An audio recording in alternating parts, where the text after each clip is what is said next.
what the Turkish league does. Every time an old player goes there, they always find their level in the Turkish league. And I'm happy that Sane chose Galatasaray. Hopefully, this could kickstart his career, and we may see him win yet another trophy. I hear it, man. Big up Jez, big up Rashid. Liverpool, they're moving serious. They're showing interest again in Isak. They got Wirtz. What do you make of the way that Liverpool are moving, Jez? Well, they're moving like a proper club, mate. Doing the business early, getting it ready. They'll get these players in, so when they go on pre-season, they'll be ready for the start of the season. Unlike Arsenal, we're still pontificating, wasting bullshit, making bullshit comments. It's the same old Arsenal, bro. We've done it for years and years and years. Years and years and years, and it goes on and it goes on and it goes on, and it won't change anytime soon under this current regime. So sit back, put your feet up, and wait for the capitulation when it comes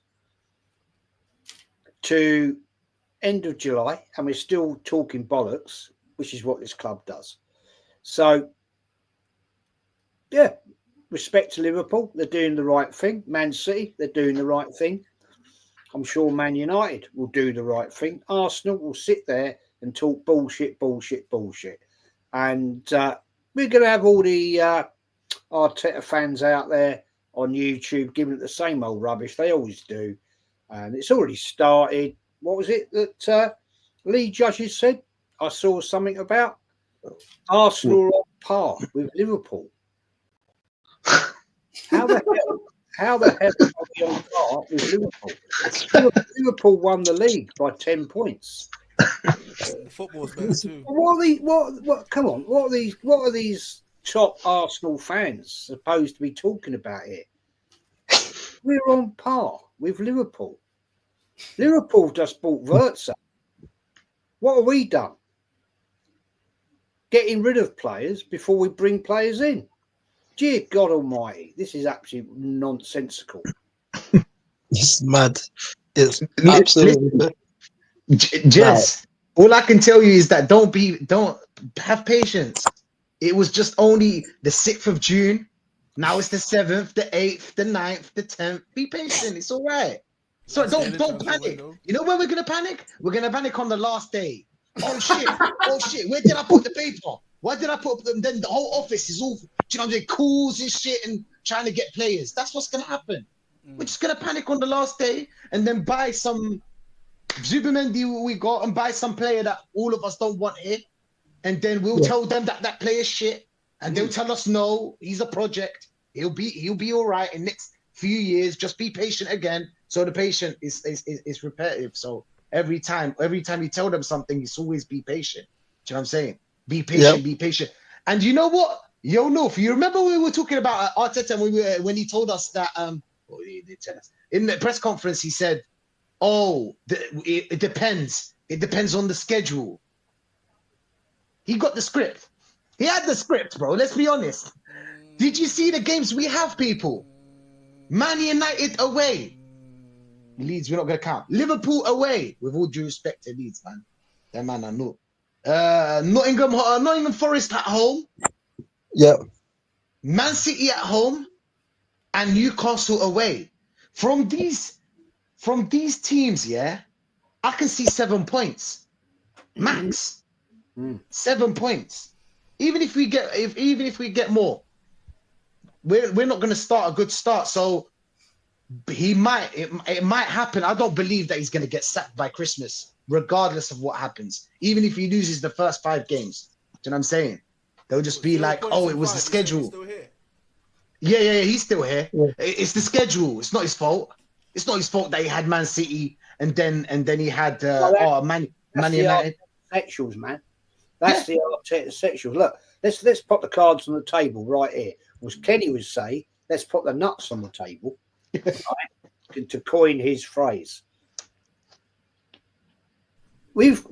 Let's put it right. Yeah, we've got to play all them teams at some point in the season. We've all got to play each other twice. So let's start early. Let's see what we do, right? And if we capitulate, that's when the fans will say, oh, come on, man. Shit window again. This manager's taking us nowhere. And that's the only time we're going to get this clown out of the club is when the fans turn.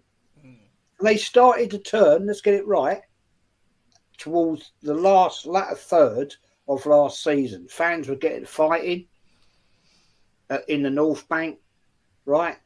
And people are getting the hump with it and thinking, no, this is it's a horrible thing for me to actually have to say as an Arsenal fan.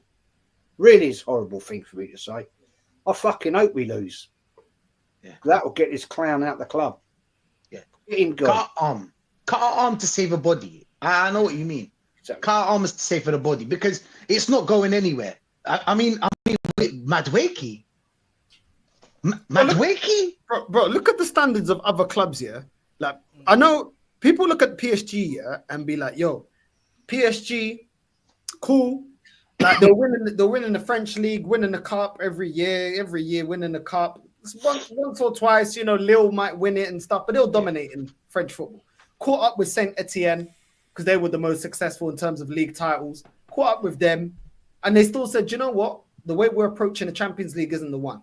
We want to win that competition. We're going to change approach. When does Arsenal ever make a cultural reset to say, listen, we want to change what we're doing because what we're doing clearly isn't working? We never have that foresight. What do? Because let's be real, they were still being successful. They had Verratti, they had Messi, they had Neymar. Do you know what I'm saying? They had Cavani. They had ballers that they had Ibra. Bro, they were winning trophies. You can say whatever you want about the French league and the cup and stuff. Bro, they're in the league that they're in, innit? They're a French team, but they were winning everything. What do? Change it. Get Enrique. Cool. Look at what he done with Barcelona. Cool. Bring him in. Then we're going to get the best sporting director that won Monaco the league. Cool. We're going to get him as well. So we're going to get the best in class, and then we're going to actually build a team. Cool. Let's go. Let's back it. All of a sudden, they win the Champions League. When do we ever move like that? Inter Milan. They've won. Their manager, Inzaghi, he won a league title. He won cups. He got them to finals. In terms of finances, should he really be getting to finals? With the money spent? No. A lot of his midfield were free purchases or players that weren't good enough in the Prem. He got Thuram free. He got Dumfries for 14 million euros. Yeah, I'm saying he got the goalkeeper for 7 million euros. With the money spent, the way Arsenal fans look at football, he should not be nowhere near a final. Gets to a Champions League final twice. Okay, he doesn't win it. Okay, that's not good enough for us. Sorry, you got to go. You got to go. Do you know what I mean? Look at the standard in the way that everybody else move. And look at the way we move. Look at the way we move. It's crazy. Like, Arsenal fans are so scared of change. But yet, Aston Villa, they almost got relegated. Changed the manager. Unai Emery got them back up there. Got them into Europe again. Like, we're the only club that's scared of change. I don't understand. Do you think he's scared of change, North? Bro, we're looking at Tottenham showing us standards. Their manager finished at 17th. Oh, you want a trophy? Nah, don't matter, big man. Yeah. A trophy isn't enough to save your job. But a project at Arsenal in 5 years is enough to keep you in the job. How does that make sense? Doesn't, bro. You got in the league. Okay, look at what we've done in the league. What have we done in the league? What have we actually done? We've done nothing. Do you get me? Like, let's be real. This manager's flopped in Europa. So man can say, oh, yeah, but Andrew's rubbish in the league. Yeah, but Andrew's able to deliver in the Europa. Was Arteta able to deliver in the Europa? Oh, but the format was different, Northside. That's what they say. Oh, but the format was different. There weren't Champions League teams dropping to Europa. Yep. Okay. That's what they'll tell you. Even with the format, That's what they tell you. Why under this manager that's such a hyped manager, why am I getting eliminated by Olympiacos and Sporting Lisbon? Oh, we were building. It was just the start. Yeah, there you go. We can play this game. Now we can continue playing this game. Do you know what I'm saying? It's back and forth with them. Yeah, but if we were building, what the flip was Ange doing? Because he didn't get the support Arteta did, and he still delivered. Yeah. But we had a toxic dressing room. We had a toxic dressing room. Like we had problems, internal problems. Okay, and now we've got a dressing room that everyone wants to get rid of the whole bench, which is half of the dressing room. So is that not toxic? Yeah. That does not make sense, It's bro. crazy, man. Yeah, bro. You got it is what it is. Some teams get signings right. Some teams get signings wrong. There you go. That's what Odegaard say. That's what Odegaard say. yeah, 5 phases. Yep, Igal was saying about the 5 phases and that, bro. He was going on. He was explaining to Simon Lee Gunnar all about the 5 phases and that, bro. And man was saying, Arsenal fans were saying, but Liverpool only won the league because they got a world-class squad. Hang on, last summer, you man were saying that Liverpool are washed. You man were saying Van Dijk is finished. You man were saying Mohamed Salah is washed. You know what I'm saying? You were saying Trent. You were saying Trent is bad at defending. All of this and that. But yeah, Liverpool have a world-class squad. Oh, if Man City drop off, we will pick up the pieces. Well, what are you picking up then? What are you picking up? Because you say you're gonna pick up the pieces. I would rather compete than win a trophy and be 17th. That's what they'll tell you. I'd rather compete. I'd rather be second place because we can build on that. See, it's always next season. What did it's build on that? We can build on that for next season. And it's always the season after that. And do you know what the maddest thing is? Is that right now we're losing our shit. Oh, the whole community is losing their shit. Our community. Yeah. But when we tell them that these players that you're gonna buy right now are not good enough, they don't realize until the end of next season. And then it's shit. The players are shit. We need to sell them. Do you know what I'm saying? Like we told them before. Like when Moreno came, we were like, you know what? This midfielder, he's not the answer. Calafiore, he's not the answer. But no. They gassed him up. He scored a header against Germany. Calafiore came from a winning from Thiago Motta's winning side. He was defending proper in Italy. Do you know what I'm saying? He was a proper defender. Everybody in Italy wanted him. Juve, Milan. We had to fight teams off to get him. Do you know what I'm saying? And then at the end of the season, they're all like, you know what? Skelly's better than him. I can't lie. So what are we doing here? Bro, like, it's crazy. Like, them man really think that Zubimendi is going to come out the hypothetical time chamber and all of us. And you know what I'm saying? Say, these man really think that Zubimendi is going to come from the hypothetical time chamber, Dragon Ball Z, and like turn Arsenal around, fam. Like, bro, like, these man think Zubimendi is the answer, bro. He's going to fix our problems. That's what they're going to write. When we sign Zubimendi, he's gonna fix our midfield problems. There you know, there's a title. I love the quote from Thierry Henry, a couple of years ago. He said, "I feel like the badge is too heavy for some of these players." Yeah, that's what I feel like. I feel like the badge is too heavy for this fan base. I think the majority of this fan base, the badge is too heavy. What comes with that badge behind Jez is too heavy for them. The expectation is too much. It's too much. Because we're only holding this club to what we've seen. I've not seen all of us here that are deemed as negative or super demanding. We've never demanded that we have to win a Champions League. We've said minimum win us league titles. That's what we've seen this club do. So it's not unrealistic because we've seen this club do it. We've seen this club do it even, at the end of the 80s during Liverpool's dominance. We've won titles during Fergie's dominance. Like, what are we doing here? Like, why can't we pick up titles? I don't understand. Oh, we can't beat Pep. Yeah, we can't beat Pep. Well, how did Wenger find a way to beat Fergie then? How did Jose Mourinho find a way to beat Fergie? You know what? Yeah. Mourinho came in and beat them both. I feel like... I know Wenger's tactics got a bit stale. Well, got very stale towards the end. But I feel like him and David Dean, the talent ID, gave them the step up. They bridged the gap of not being able to spend super money with the players that they identified. I mean, Jez, do you disagree? Because I felt like Wenger's talent ID was superb, man. And we no longer have that. We didn't have to play premium money in terms of transfers all the time because we were ahead of the curve. I know now you've got like Moneyball, you've got Brentford, you've got Brightons, you've got multiple clubs now that scout really well. You've got Benfica, you've got loads of teams that scout really well, yeah? But do we scout better than Newcastle, Jez? Do we scout better than Villa? Do we scout better than Bournemouth? Even do we scout better than Bournemouth? No, I don't even think we even scout better than Bournemouth, bro. No. Look at where their players are going. Look at what their players are doing. Do we scout better? I mean, look, let's just say, you know, we can talk, but as a football club, the whole thing, we've regressed.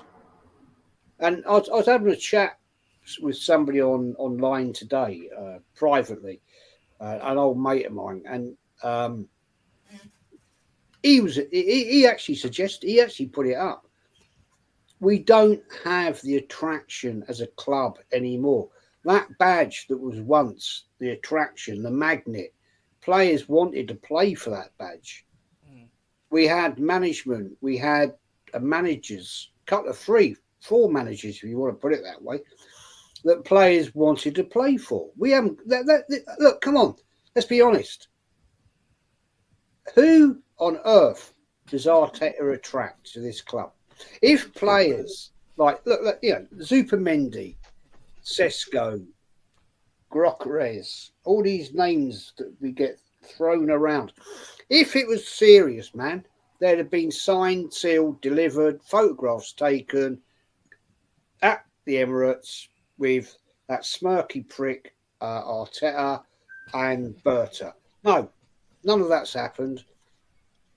Because I don't honestly believe they want to come. And that is why, gentlemen, we have to pay silly money on wages to drag them over the line and say, well, look, you know, come and play for Arsenal and we'll pay you 150, 200 grand a week, even though you don't want to be here. And then we see what we get out of them. Nothing. Because they couldn't give a shit.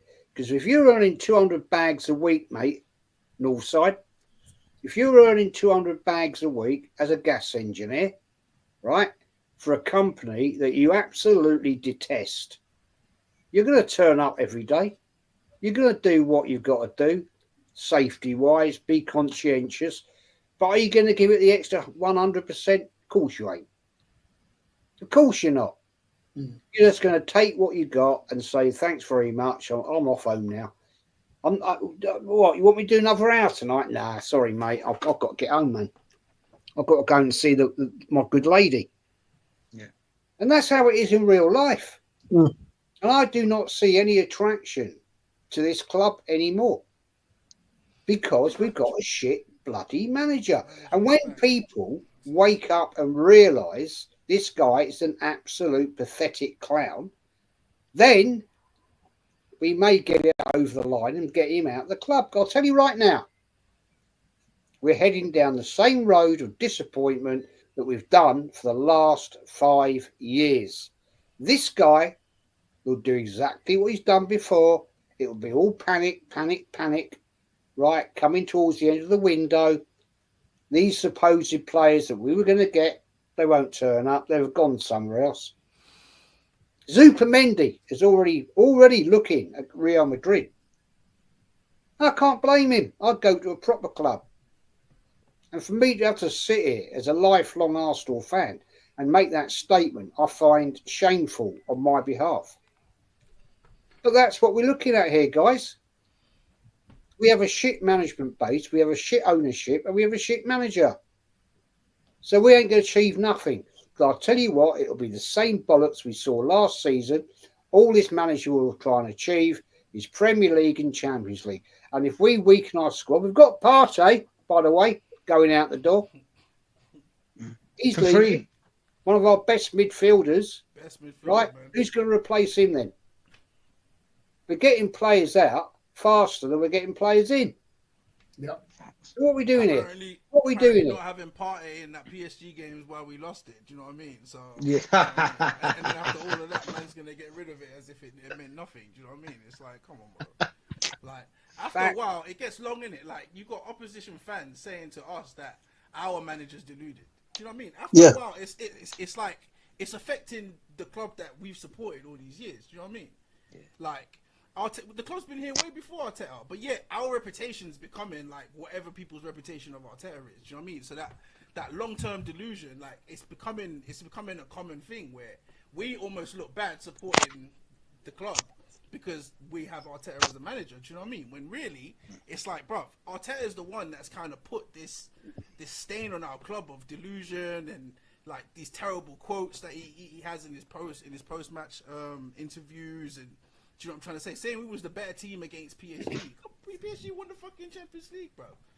Do you know what I mean? Like after a while, it's like, bro, like we wasn't a better team, bro. The numbers are the numbers, isn't it? Like I don't want opposition fans telling me about that my manager's he's deluded and his outlook is like it's just his own. Like he's got this arrogant stance, but we see it because we're part of the club. If other fans see it, something's got to be done, man. Like can't keep having this guy be the representation of all of us, bro. Come on, man. Like you can win something at least win, because if you win something, the thing is about me, yeah, I don't even care about if you. I want to win, yeah, but I'll take better football. Do you know what I mean? Like I'll take like watching the games and the football's attractive and it's kind of like, okay, I can see that he's kind of got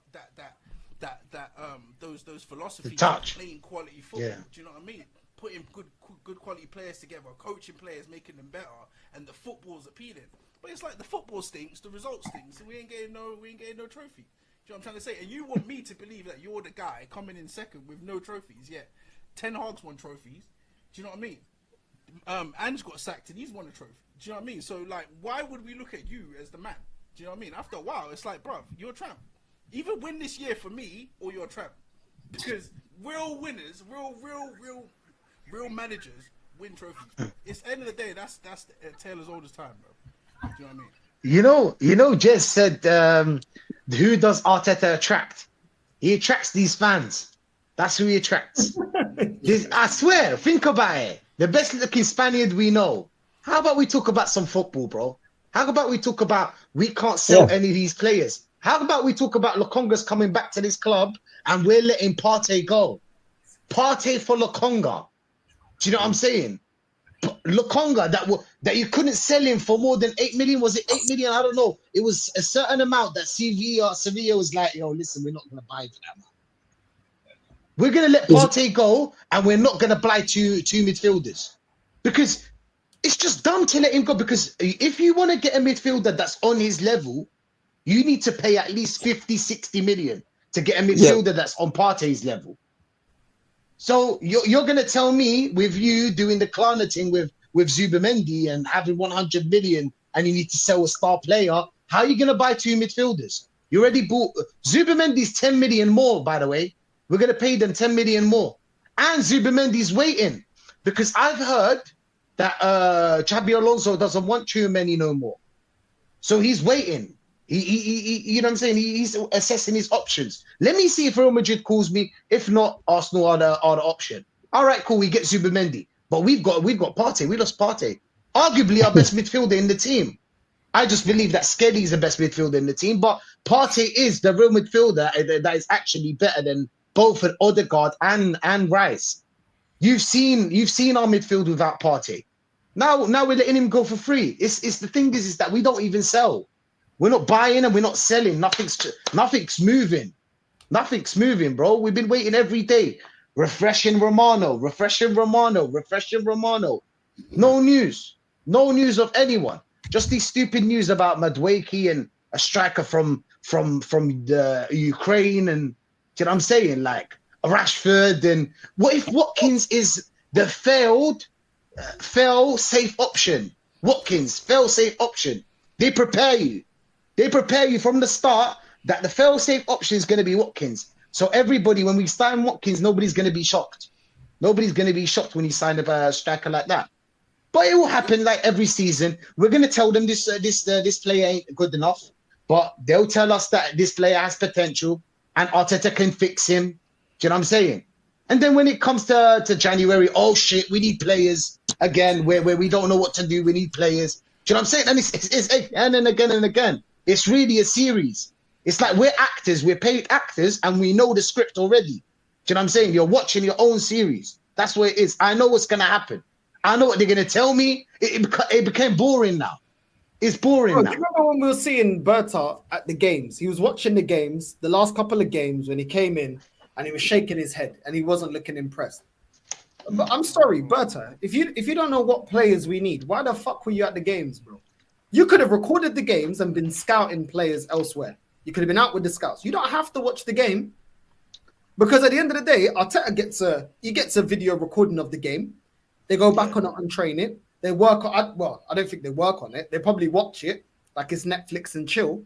But you could have just said, "Listen, Arteta, send me one of the recordings. I'll go through the game, but I'm out scouting players because I'm gonna have a list of different players regardless that I already think that you guys need, and I'll watch the games when I'm traveling or when I'm in my hotel room or whatever the case may be." There's no excuse. How are you accepting a job and you don't know what we need? How are you taking on a job and you're not making sure that you don't have certain privileges? When Edu left the club, yeah, he was quoted saying that there were certain players that him and Arteta didn't agree on that he didn't get. Yeah. Did you not see that? Did you not see what the past sporting director said? And think, okay, I'm going to make sure I have certain, because managers do this. Managers do make sure that they got certain clauses in their contract, certain things that they want in the contract, certain influence that they want over the team, whatever the case may be. Do you know what I'm saying? Like, it just doesn't make sense, bro. Like, I feel like they sold him a dream and now they're going back on it.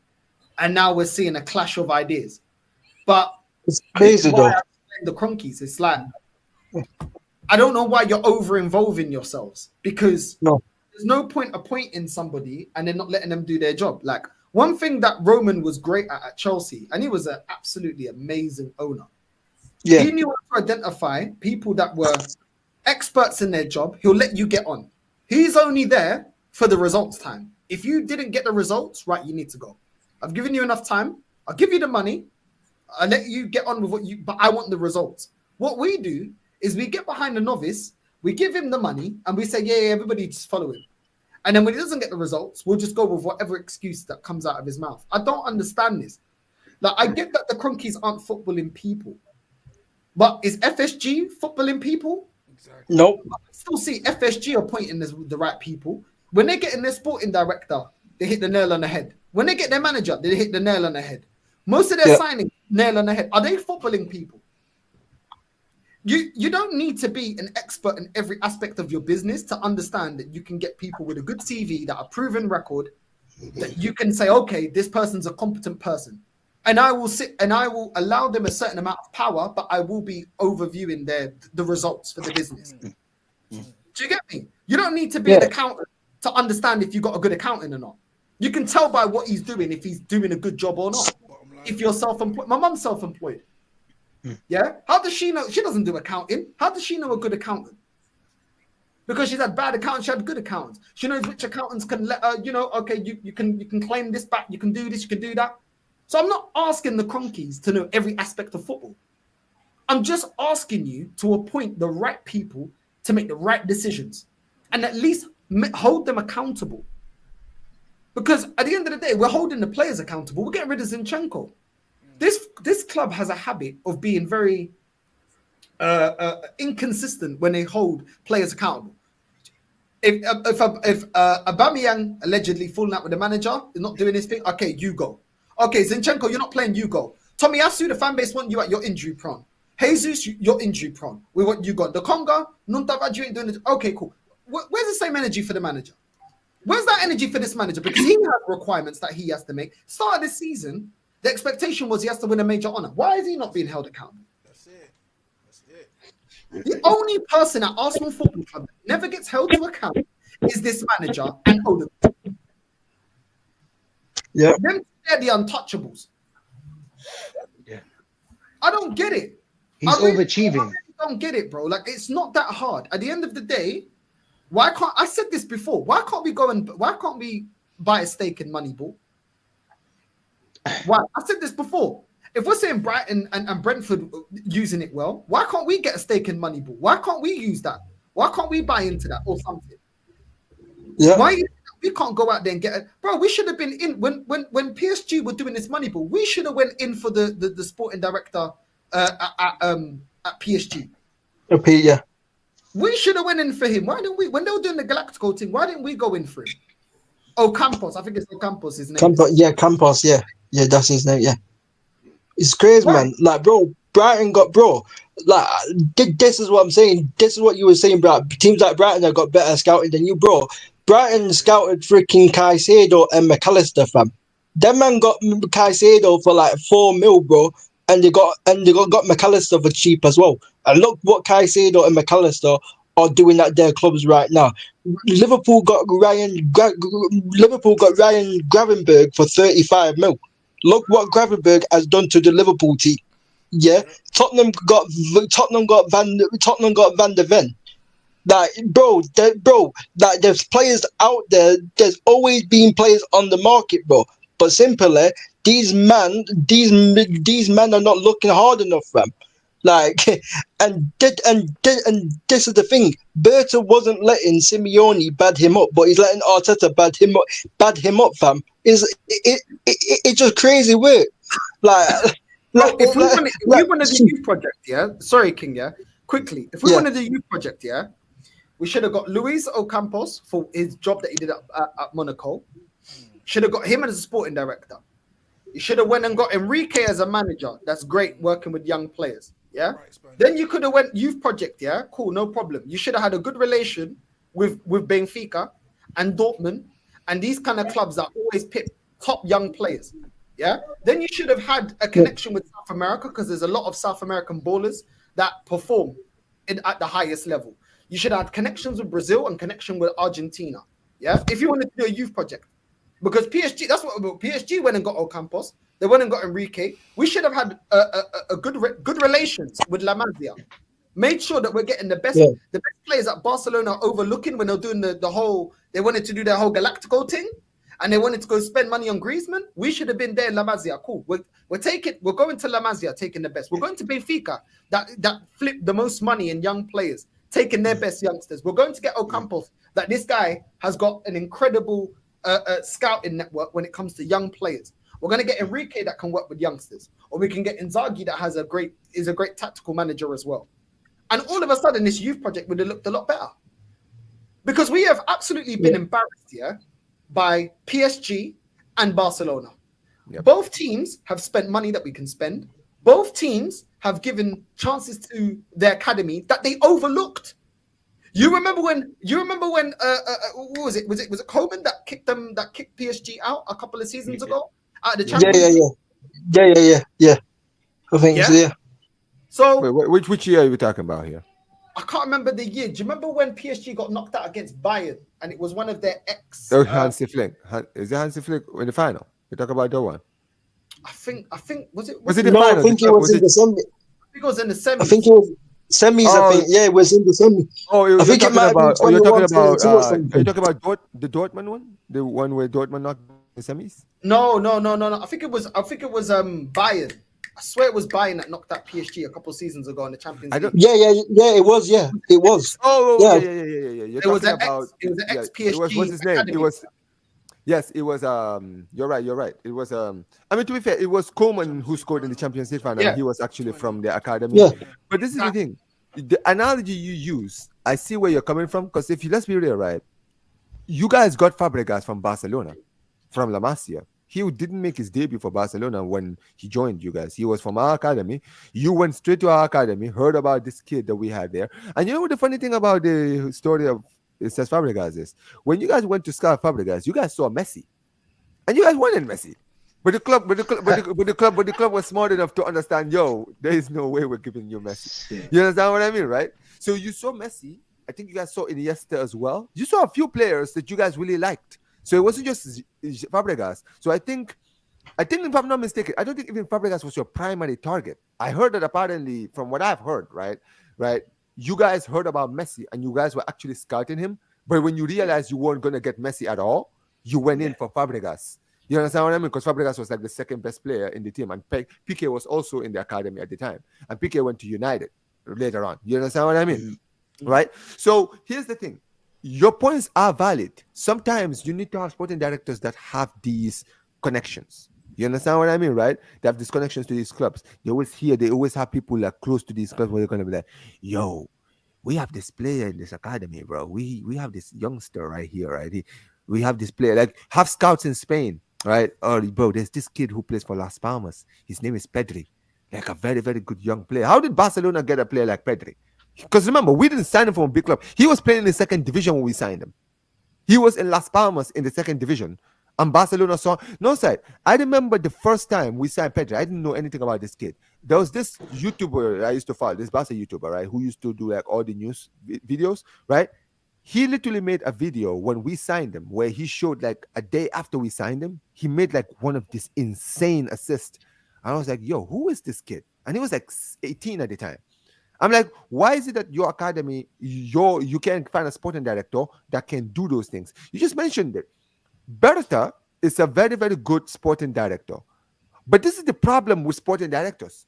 It's their job to find the players that fit the manager's system. But you know what you cannot do is to have a sporting director who's coming in saying, let's go get this player, let's go get that player. And then the manager then is getting involved and saying, well, no, I want this player. Then what is the point of having me as a sporting director if you're going to be the one telling me the players to sign? Because I thought that's my job. I thought I'm the one that's supposed to be buying the players. Do you think Hansi Flick or any of these guys, like, do you think, like this season, right, we've been linked to Joan Garcia, we've been linked to, what's his name? Nico Williams, Van der Sar, Grimald. Do you think these players, Hansi Flick asked for these players? Hansi Flick wanted to bring in players like Leroy Sané to the club. We went against them and said, no. We are going to go get Nico Williams. We're going to go get Diaz. No, forget it. Because Deco was the sporting director, right? Deco was like, no, I'm not getting Leroy Sané. I'm sorry, no. We said we need a new goalkeeper because the whole Ter Stegen thing is going on. Guess what? The club went out and said, you know what now? We're going to go to Espanyol and buy Espanyol's goalkeeper. It wasn't Flick who asked the club to go and sign Joan Garcia. He just said, yo, go get me a keeper. Then the club were like, all right, well, we'll go get you a keeper. Oh, I need a left winger. Okay, we'll go get you a left winger. Okay, we need new fullbacks. Guess what? It wasn't Flick who told the club to go get him Grimaldo and go get him Van der Sar. But guess what? Those are the players that we've been linked to. That is the job of the sporting director. You cannot be a manager and a sporting director at the same time. You need to sit there and say, well, listen, if this is the sporting director that we trust, then you're going to go to the sporting director and say, listen, I need a striker. I need this player, this position, that position. Then guess what? It is the sporting director's job to go and find the players that will fit your style. And even if you don't rate the player, guess what? If you rate the sporting director, well, listen, I'll take your word for it. Listen, at the end of the day, Michael Edwards, who's Liverpool's sporting director, was the guy who brought Mohamed Salah and Sadio Mane in the club. Guess what? Those were not club signings. If anyone wants to, for those of you who don't remember, club wanted to sign Götze and Julian Brandt. Yeah, I remember. Those are the players he wanted to sign, not Salah and Mane. But guess what, bro? At the end of the day, Michael Edwards was the sporting director and said, no. Instead of Julian Brandt, I'm going to go get you Salah. Instead of Götze, I'm going to go get you Sadio Mane. Guess what, bro? He came out and said it himself. He wasn't the one who signed Mohamed Salah. But guess what, bro? He's enjoying it. That's why they have a sporting director. Because the sporting director's job to go and find players who will fit his system. Bro, even Brian Clough, yeah, if you ever see the documentary, he was never the same once Peter Taylor left. Facts. Yeah. I know about that. Yeah. A lot of people talk about Peter Taylor, but Peter Taylor was great at identifying a lot of talent for Brian Clough. Am I lying? Yeah. Am I lying? I did my Bro, homework. he discovered Roy Keane. He's the one that brought Roy Keane for what's his name? Brian Clough to sign at Nottingham Forest. Sure, I mean, exactly. David Dean. So that's what it was. I remember when Michael Edwards left Liverpool before he came back. When he left Liverpool, when Klopp was in charge of transfers, they brought in Darwin Núñez. You get me? That you know what I'm saying. If Michael Edwards was in charge at the time, I think it was Klopp's fourth season or third season, whatever. If he was in charge, there's no way that he would have gone with Darwin Núñez. He would have gone with a different type of striker. And Arsenal fans will say, "Oh, but who's out there who can compete with Saka?" Well, there's Conceição at Juventus who you can go and get. Oh, who can compete with Martinelli? Well, there's Lookman that you can go and get from Atalanta. Oh, who can we get as a midfielder? Oh, there's Edison at Atalanta. Why don't you try and put a bid in for Edison? Oh, oh, they were saying a couple of seasons ago who's out there as well who can compete with Saka. Well, you could have got Olise for 45 mil of Crystal Palace. You know what I'm saying? You could have got Paulinho from Fulham instead of letting him go to Bayern Munich, bro. Like this thing, bro. I seen it with Ten Hag, bro. Ten Hag brought in freaking Andre Onana. You get me? Ten Hag brought in Onana, Anthony Martinez, all these players, and look how that planned out. He brought in Mason Mount and Rasmus Højlund. You get me, bro? And all of a sudden now, Jason Walcott is our sporting director, and now we're not getting linked with like scrubs. Now we're actually getting linked with good players. We're getting linked with Mbeumo. We got linked with Cunha. We've been linked with Ekatike. We've been linked with decent players. We were linked with Liam Delap. We've been linked with Mateta. So whatever football clubs do, yeah, they should always have a sporting director, because most of the time when managers get full control of transfers, it don't end well. Because they don't have they don't have the talent ID, bro. They don't have the talent ID. They just want to bring in freaking players from the old clubs, bro, and they want to bring in rejects. With all due respect, when it comes to football clubs, big clubs, yeah, right, they always have a system. They have a philosophy. They have a way of playing the game, right? They have an objective of this is how we want the club to go, right? This is the style of play we're going to play, and this is the manager we're going to go and get, and this is the players we're going to go get for that manager. That is how football club, big clubs, winning clubs, that's how they run. If you look at Barcelona, we play attacking style, tiki-taka style of football, playing it around here to there, here to there, here to there, right? Control possession, the beautiful game, right? That is why when we had an opportunity to get Mourinho in his prime, we went against getting Mourinho and getting in a Pep Guardiola. Now, let me remind you, this is Mourinho in 2008 we were rejecting. It's like rejecting Pep now. Because Mourinho was one of, if not the best manager in the world at the time, right? He just won 2 league titles with Chelsea, right? He was in high demand. But we went against getting him. Why? Because we knew system-wise, stylistically, it was never going to work out. He doesn't play our style of football. You understand what I mean, right? And because of that, we went in for a risk. We got in Pep. That risk worked out, right? Here's the issue here. A club like Arsenal a manager should not be getting the power to be making transfer decisions. Excuse me, you're the manager. When you bring in your players, guess what, bro? When you get sacked, we have to get rid of your players as well. Because the next manager might not fancy your players, right? And this is where the problem lies. This is why it's always very dangerous to always give a manager too much power, right? At the end of the day, Hansi Flick has just won a domestic treble, and he is not in charge of our transfers. Why? Because guess what? When he eventually leaves, guess what? The next manager that comes in will be able to work with the players that we have, because these are club signings. This is what sometimes people don't get, man. You understand what I mean? This is why I'm telling you now, the approach that you guys are taking with Arteta right now is going to end up terrible, because you're not going to win anything. You're going to sack the guy, and whoever comes in after him, he's not going to rate the players that are in this team right now. He also is going to say, listen, I don't rate this guy, don't rate that guy, don't rate that guy, don't rate that guy, don't rate that guy. Right? So he have to get rid of those players first. Then that manager now has to bring his players in. and that's gonna take more time. Yeah, And but then they're not everyone's thinking about Yeah. that, Omar. And the fan base won't back him, Omar. The fan base won't back the next manager. That's what will happen. The fan base won't back the next manager. Bro, they don't want a next manager. They told us last season he had to win a trophy, he's gone. This season they're saying he has to win a trophy this season and he's gone. Basically, they want him to stay forever, bro. It's literally a Wenger part 2. That's all it really is. You know what I mean? Big up to Carl, man. I know you just joined. Big up to Carl, bro. How you doing, man? You good? Yeah, all good, mate. All good. Just saw the news. I was just on Shane's channel, and he brought up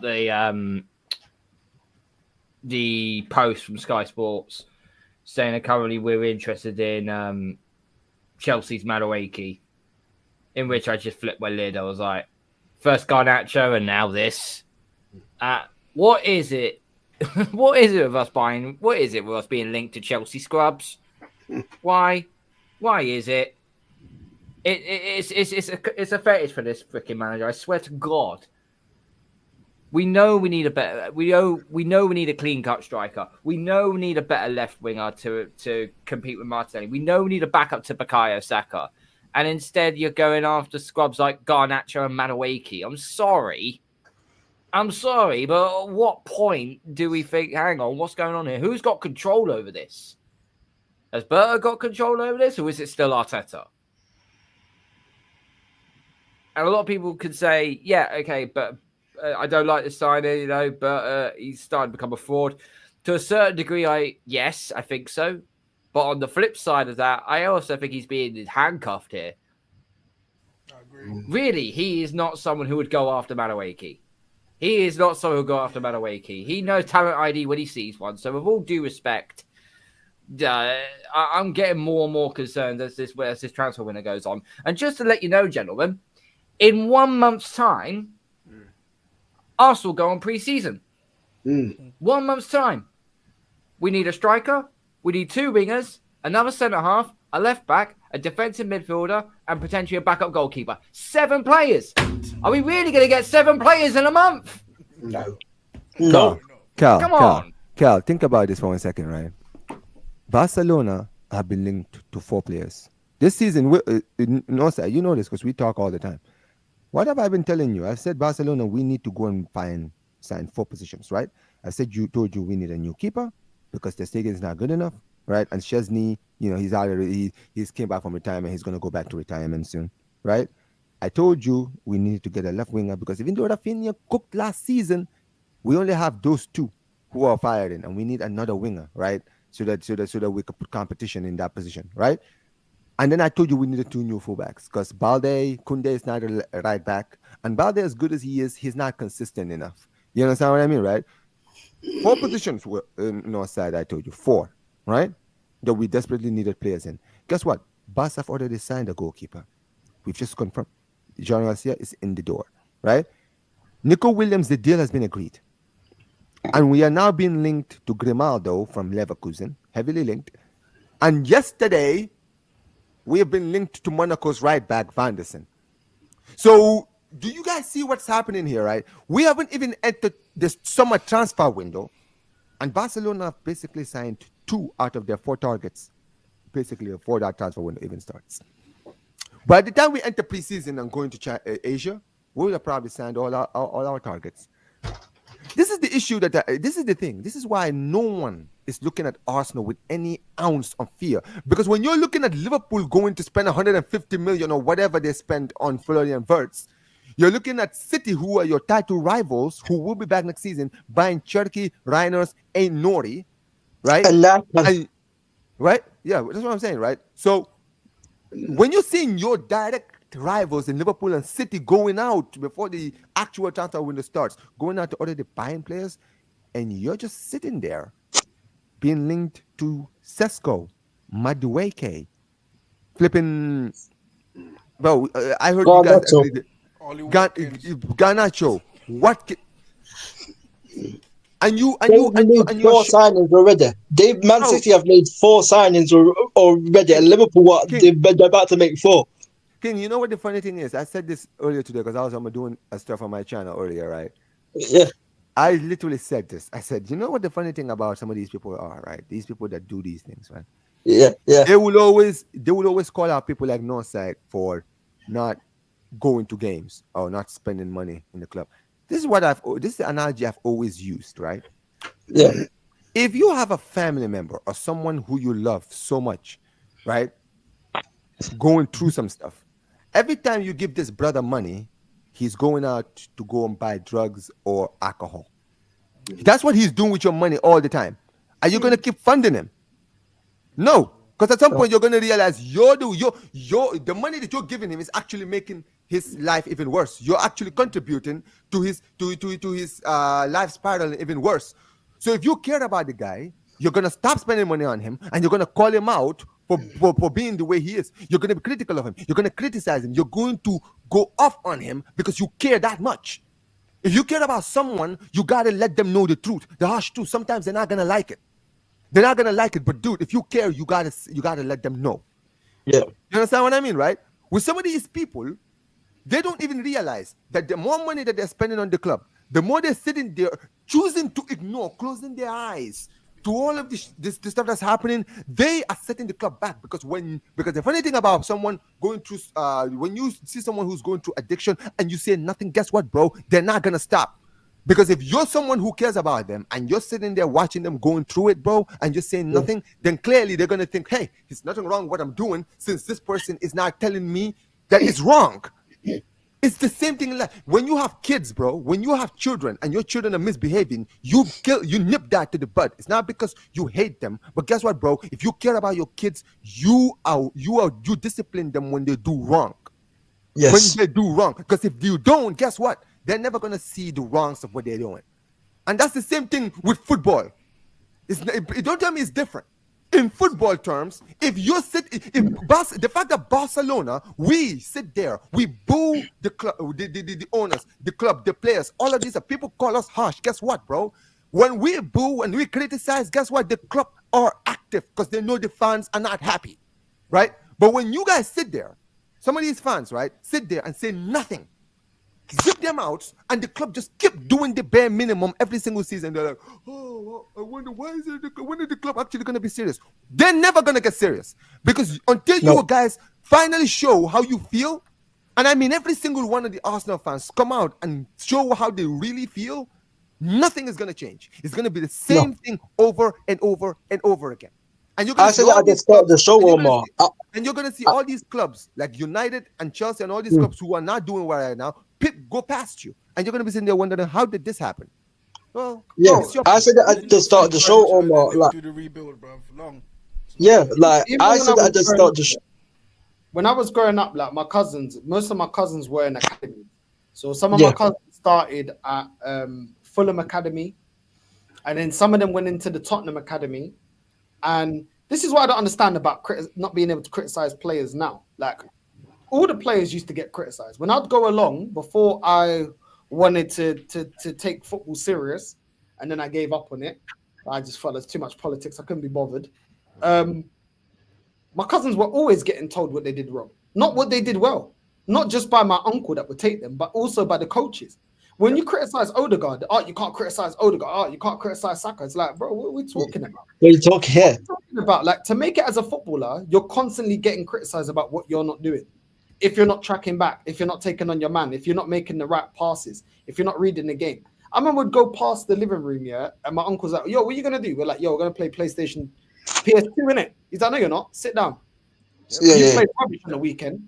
Go watch Zidane. Yep. Watch watch Rui Costa. Watch Deco. Watch Ronaldinho. Watch Nani. What? And then you'd be coaching my cousins. You'd be like, you didn't do that on the weekend. Why didn't you do that? Pedro, you're a defender. Why didn't you do that? Why didn't you do? We're constantly being coached, even away from football. And nowadays, you're not allowed to say anything about players' performances. Oh, he's young. He's young. My cousins were like, what? My cousins were like 13, 14. You didn't do that. Why didn't you do that? You're going to work on it. You're going to work on being, you can play left foot, right foot. You can pass with both. You can shoot with both. You can control the ball. It was constant. You were constantly being trained. And this is just me observing just my cousin. This is before even I started playing and going into academy. Constantly being criticized. But now we sit here, Odegaard on 220, 240K a week. Jez will say, why is he losing the ball? Why can't he play for a press? Why didn't he turn up in the big? Oh, you can't say that, Jez. He's young. Yeah, you can't say that. Size, yeah, to make it into the men's game. They're getting criticized from the age of fucking 8. Flipping some younger than the age of 6. Do you know what I'm saying? They're getting coached and being told what they're not doing. But these guys that have made it in the men's game, Jez, you're too, Jez, you know what? You can't. That's negative. Yeah, how dare you criticize? Yeah. It doesn't make sense, bro. Football is one of the most competitive sports to get into. These players are constantly, to even make it, they've been getting criticized, they've been dropped. Some players had to go through numerous academies. Some players thought they couldn't make it, got back into it. Flipping Ian Wright. Ian Wright was working on the construction site. Yeah. Do you know what I mean? What are we doing here? Like, bro, it's crazy. You're not allowed to criticize performances. Since when are you not allowed to criticize performances? You're not, bro, because, bro, you get called a negative fan, bro, or like, I have it all the time with Bruno Fernandes, because, like, people want to say to me about Bruno Fernandes is a legend at my football club. He's Ballon d'Or worthy and all of this and that. And then when I pull out the facts, of this guy constantly failing at Manchester United, people don't want to hear it. Oh, people say, why are you scapegoating him? Why are you scapegoating him? No. I'm not scapegoating him. I'm holding up to the standards that you have set for him. And it's the same thing with Martin Odegaard and Saka. Because the thing is that majority of the Arsenal fan base have been saying, oh, Odegaard is world class. Oh, Saka is world class. Oh, but you can't criticize them. No. You can criticize them because you can criticize them because you man have put them up to a pedestal, and if they don't perform to that pedestal, you get criticized, bro. That's how it works, bro. You can't have it your own way, bro. You can't get all the praise, bro, and then not take none of the negativity, fam. That's what comes with it, bro. And if you can't take the negativity in the sport in general, then you should not be playing the sport, and you should not be supporting the sport. If you can't take criticism, like, you can't have it your own way, bro. And this is the thing: when you put players on certain pedestals, you should criticize them. This is how it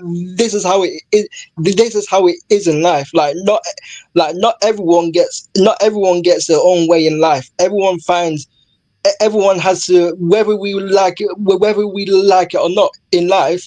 We have to be told. We have to be told, bro. You get me? We can't do certain things, bro. You get it, bro? And this is what it is. And like I said at the start of the show, when on Omar channel, when I had debates with certain people, like, about, oh, if Tottenham win a trophy, will that make Arsenal wake up? And I said no. I said no, because I've seen this so many times with Arsenal. You know what I'm saying? Like, they were meant to go, I think, from 2008, they were meant to go to the Emirates and that, to compete with Real Madrid and Atletico and Barcelona and all of these, and Bayern Munich and all of these teams. And look where your club is now. You can't even compete with them teams, bro. Like, it's just a joke, isn't it? It's a joke. It's a sad fact of life, right? That it's a horrible thing to say, whatever walk of life you're in, if you're not good enough, you're not good enough. And it's not nice to be told you're not good enough. And that is in any aspect of the world. That could be in football, business, love, whatever way you want to look at it. If it don't work, it don't work, and you're best off getting out and moving on somewhere else. Yes, we've all been down these roads, every single one of us. Yeah. At some point in our lives, careers, we've had hit a wall, and whether it's in sport, business, careers, love, marriages, whatever, right? It's hard to take, but you have to take it on the chin, move on, and say, okay, I'll go down another road. Maybe in sport, I'm not going to be a top flight footballer, as that's what we're talking about. But maybe I can go down the road of becoming a coach. Maybe I can go down the road of being a psychologist in sport. And that's what, and people have done that. People have done that and have made a very good career out of it. Because always, there's always going to be. I mean, we're talking about the top 1% of footballers. Professional footballers are the top 1%. They're the best of the best. Bit like, no different, being in the military. If you want to be a top flight, Top Gun pilot in a, top in the RAF or the USAF, you've got to be the best of the best of the best. They don't take prisoners. If you ain't going to make it, then you're going to go down to the next stream. You'll fly cargo or you'll fly tanker planes or whatever. But you have to accept it. Life's hard. I've failed in life. Yeah. But you accept it and you move on. Fact. That's what it is. And It's cutthroat, man. I don't get it if these players who are the best of the best, and we're talking about elite, and they cry and moan and that pisses me off. Yeah. When you How see long was Odegaard off for, Merv, and nothing was done about it, man? Like, do you know what I mean? Like, no changes. Well, you're right. You're so right. And, when you see videos of these people leaving their training grounds in their £300,000 Lamborghinis and Ferraris and God knows what else they've got, they live in a very privileged world. The world that most of us will never see. And yet they cry and make it out. It's a hard life. And, I've got... Fuck off, man. Fuck off. You ain't got nothing to worry about. Yeah? There's thousands of people out there that are single parents struggling, old people struggling to pay their bills in winter, right? And these fucking idiots sit there dreaming of next,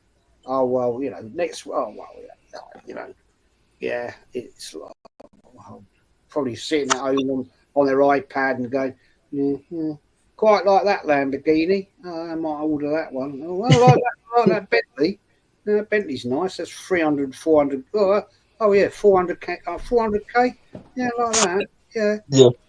They're in a world that none of us, respectfully, will ever see. Right.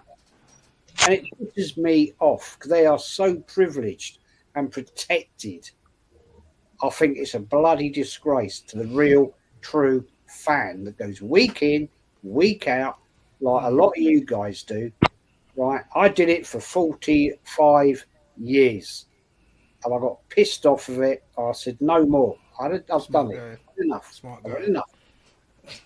I walked away. Yeah. And I was like, I'm not wasting my money. All right, I moved away and it's going to... Anyway, that's another story. But no. Wake up, smell the bloody coffee, boys. You bloody big-time football players. Smell it. Work it out that you are privileged and you have everything you could ever achieve. And don't disrespect the right, proper fans because they are the ones that pay your fucking wages, right? Yeah. And that note, Northside, I've got to bounce, mate. Big up, Jeff. But How's the holiday? All good? It's fucking hot here, man. How hot is it there? It's 38 today, 38 yesterday. It's going to be 40 tomorrow. It's like, it's too hot for me, man. Too hot for me. Seriously, it's just melting. It's.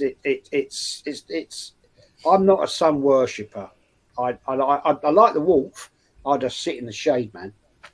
I just sit there and chill. You know what I mean? But we got a 2-hour journey tomorrow to go and get the car back because still not got the keys back. The water pump went on Monday, and coming back from Delusion, and 8 hours we sat there waiting for recovery. 8 fucking hours.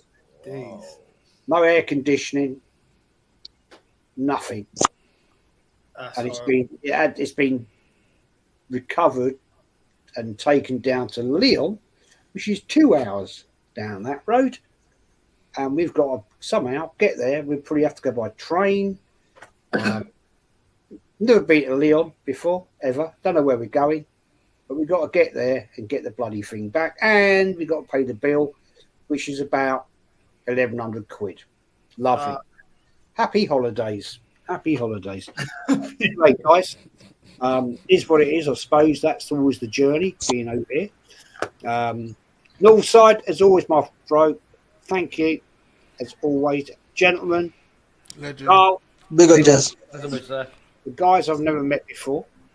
Yeah, respect, Jazz. Big up, Jazz. And Yeah, a legend. I'll catch you all later. Take care, boys. Take care. Big up, Yeah, you too, Jazz. Respect. No fair, man.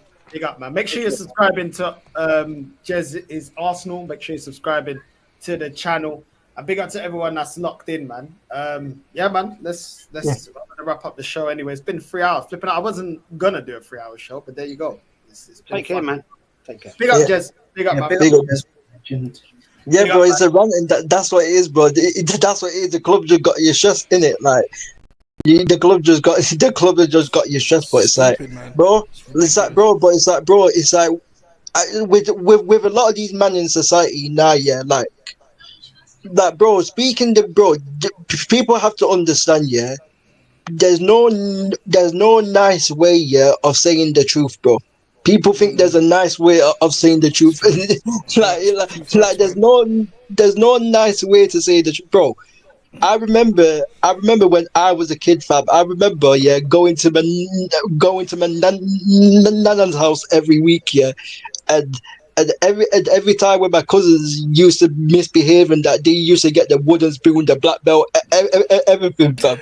You know what I'm saying, fam? You know, every single time, because obviously I'm half Jamaican because my dad's Jamaican, and like my dad's Jamaican, and like when my dad speaks, he can come across like very blunt, but I've learned how to cope. I've learned how to cope with that, and obviously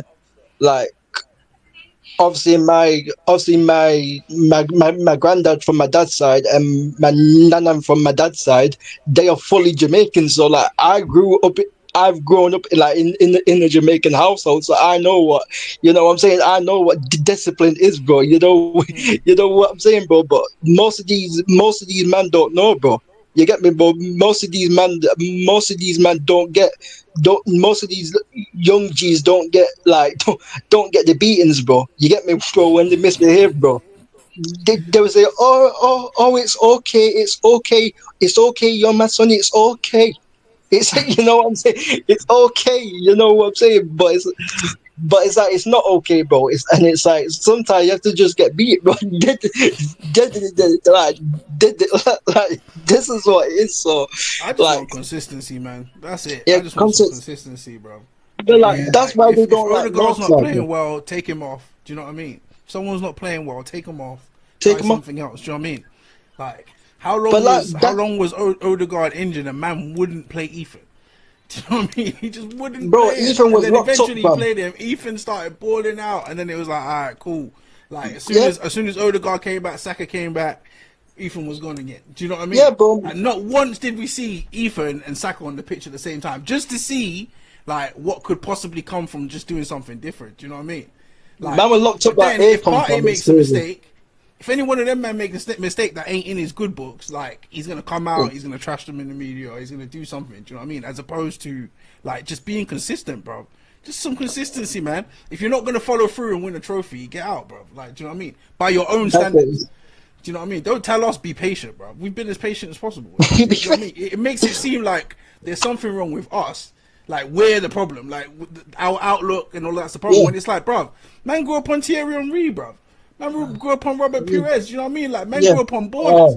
Do you know what I mean? Arsene Wenger had standards, bro. Do you know what I'm trying to say? He set the standard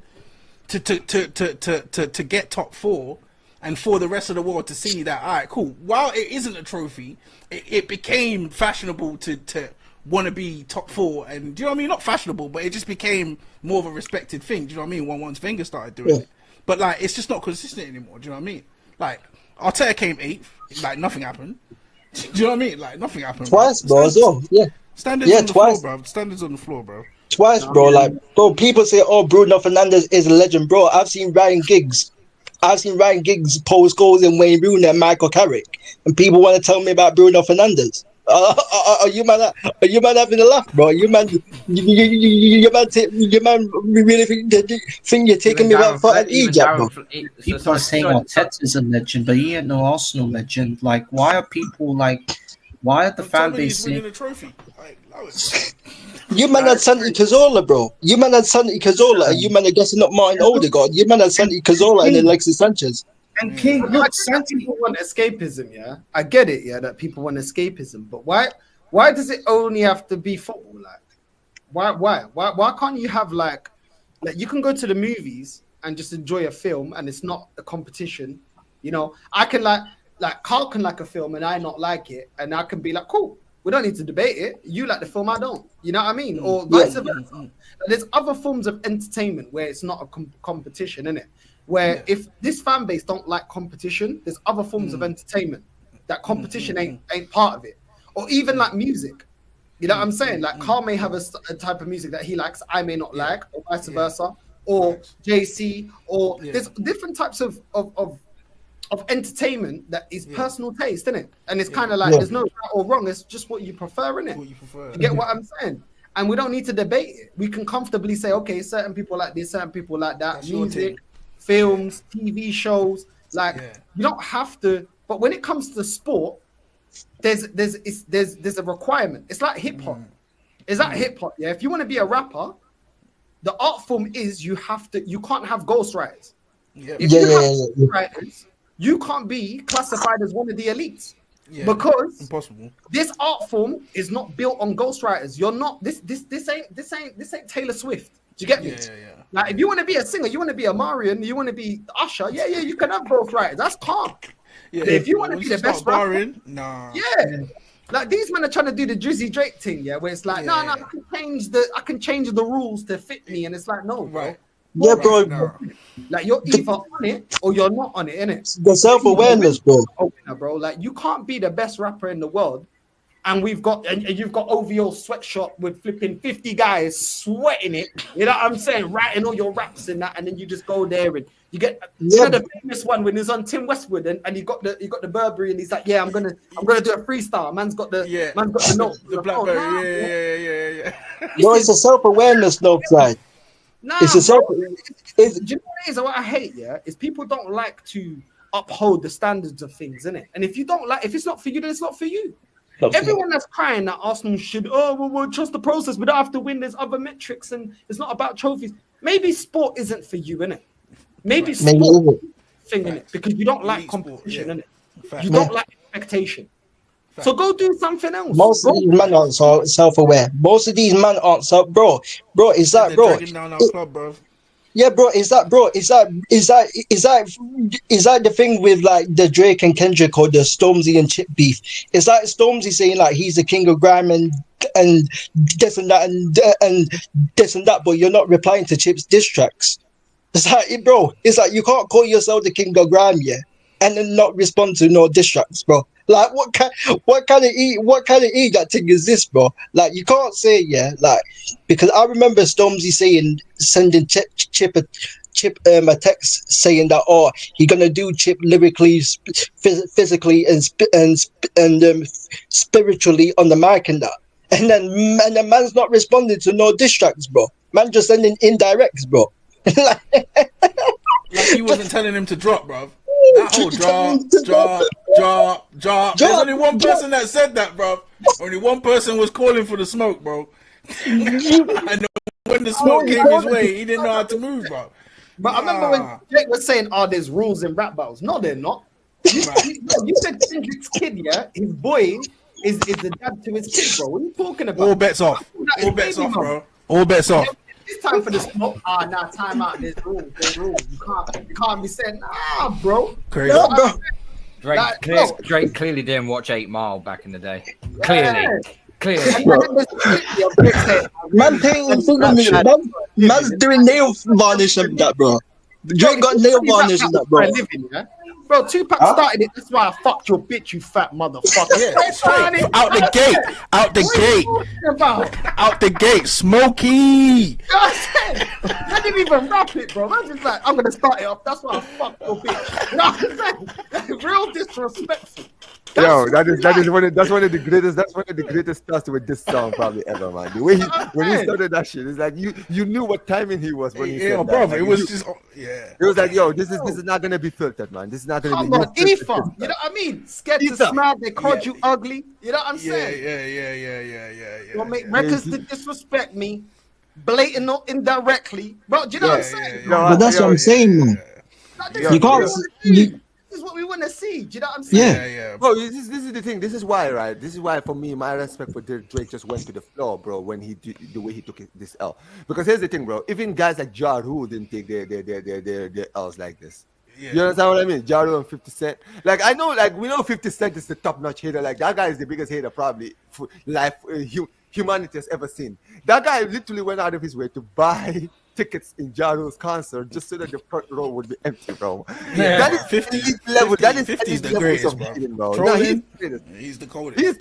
Bro, trolling, bro. I'm telling you, man. That's one thing I love about 50. 50, if he's just in the mood, he just doesn't care. There's no limit he will go to, man. He will like, yo, if I want to hate, I'm going to be the most top-notch hater you're going to see, man. But listen, you see the whole thing with Drake, man. I saw this in Toronto, right? You saw this stadium, right? They were singing for him to keep singing and not like us. And the funny thing is, there was, I think, a prime minister or someone who works in the government who was in one of his concerts. Did you see that Drake actually private messaged and called him a goof for going to the show? Oh, no. That's what I'm saying, man. This brother is so bro. I have never seen this level of sensitivity. One thing about Drake is, that's one thing I've always heard about Drake.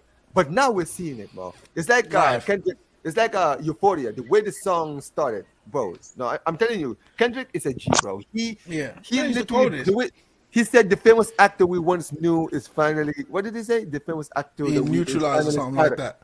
Yes, finally spiraling. It's finally spiraling. Bro, it's facts, bro. Literally, Drake this whole time has always tried to do this quick thing, bro. The moment he lost this track, bro, oh my God, bro, we saw the real Drake step up, bro. You can't do the lover thing. You can't do the lover thing and pretend you're a Christian, but then you think you're the shit. You think you're freaking Kendrick, bro. Like you think you're a gangster in that, yeah, but you're not, bro. You can't be making songs like you can't be making songs like Highline Bling and Controller and all of these love songs, yeah, and then think that you can beat Kendrick, bro. No, bro. There's levels. There's levels to this, bro. But you see, that's fan bases. There's some people that still think Drake won, bro. Just like Arteta, bro. Same kind of thing. It's just like Arteta. There's some people that just think man hasn't won nothing since he's got here, bro. All right, cool, little FA Cup, little community shield. But they the wrong turn, bro. No, on the real, they're genuinely like Arteta. New gen, man. They genuinely, bro. I know this because I know some of them, bro. These guys, dude, they live in a world different from us, bro. They don't live on planet Earth, right? In planet Earth, bro, Drake won the beef. This guy had to, like, bro, it's crazy. And you know what's funny about and you know the funny thing about the Drake thing is, right? Everything that he's been doing right now, bro, is just exposed them. It's just like, brother, you're not the first one to lose at this a rap battle. You're not the first one, bro. And the thing with Drake is, I don't necessarily agree that he can't rap. I actually think that he handled himself well in the battle, right? I think he did. Let's be real, right? Family Matters, it cooked before what's the name? Meet the Grahams came out, right? All right. All of these songs, right? Give me 50. But I didn't like when he was saying, I was really just trying to keep it PG. I was like, right. After all of that. But see, the thing Yeah, was- there's no. All I remember was drop. That's all I remember, bro. Exactly. All in for the It's not smoke, like- bro. the thing was that, right? The way, for me, I'm not saying he won, but here's the thing, right? To go against a guy like Kendrick, I think a lot of people who saw that beef start, they were like, Drake, what are you doing? What are you doing, Drake? Like, seriously, why are you beefing Kendrick, bro? This guy is from the streets of Compton, bro. This is what he does. This is who he is. What are you on about, right?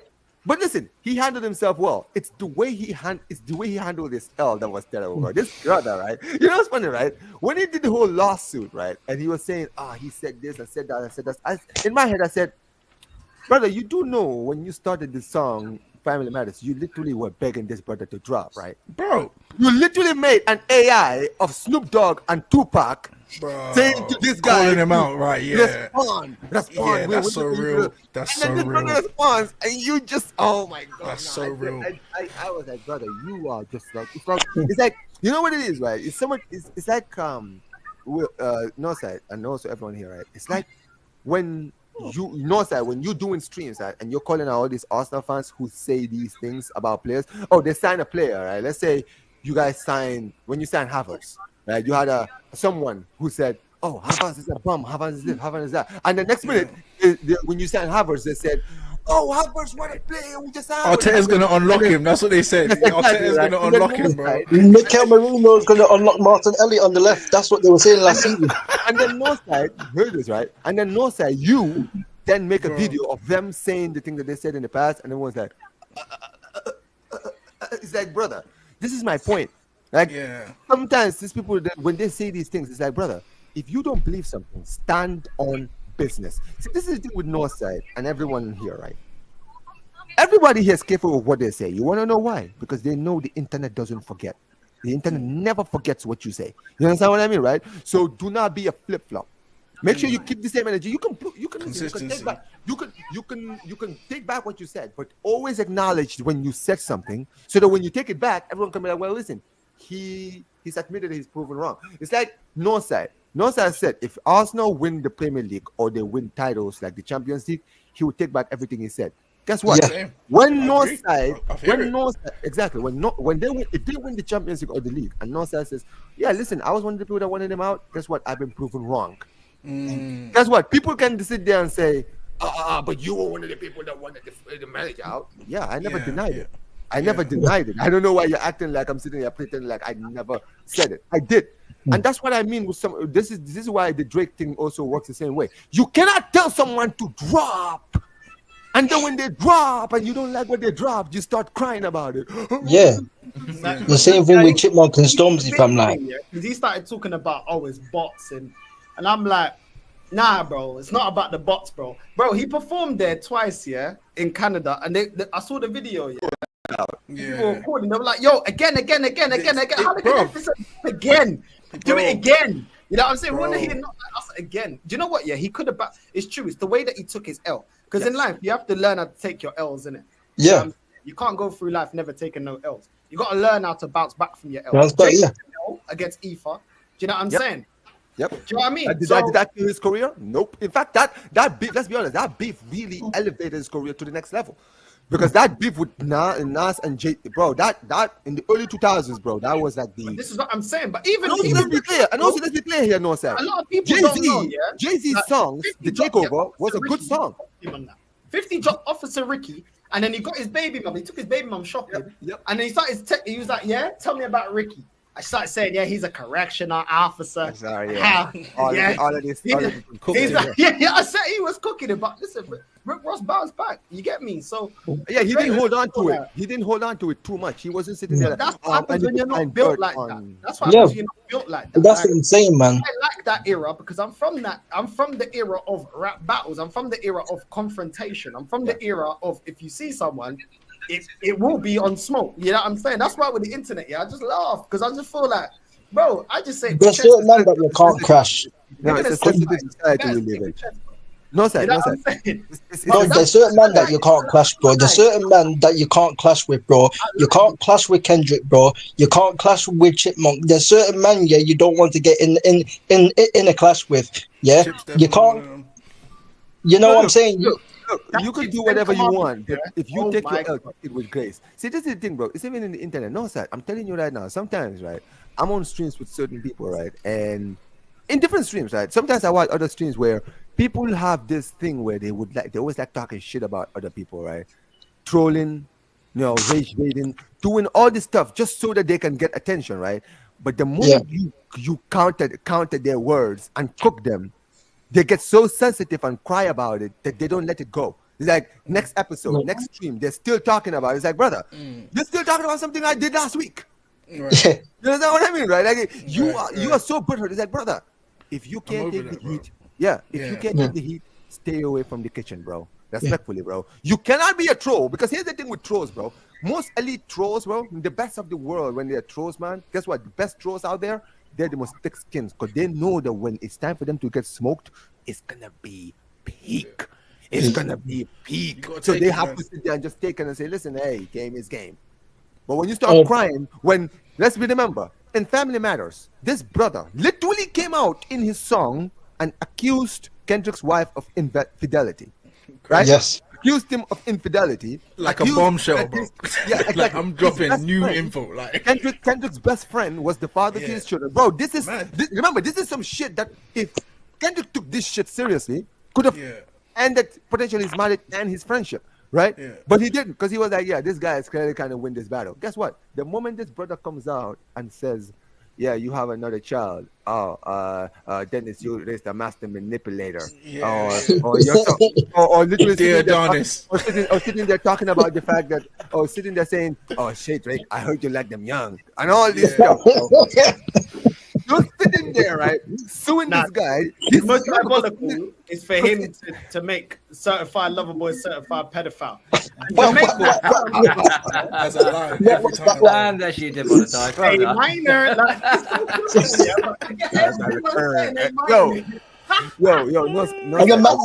dancing on you allegedly being a PDF file is crazy. Bro, man's doing the OVO. Man's doing the OVO. I say OVO.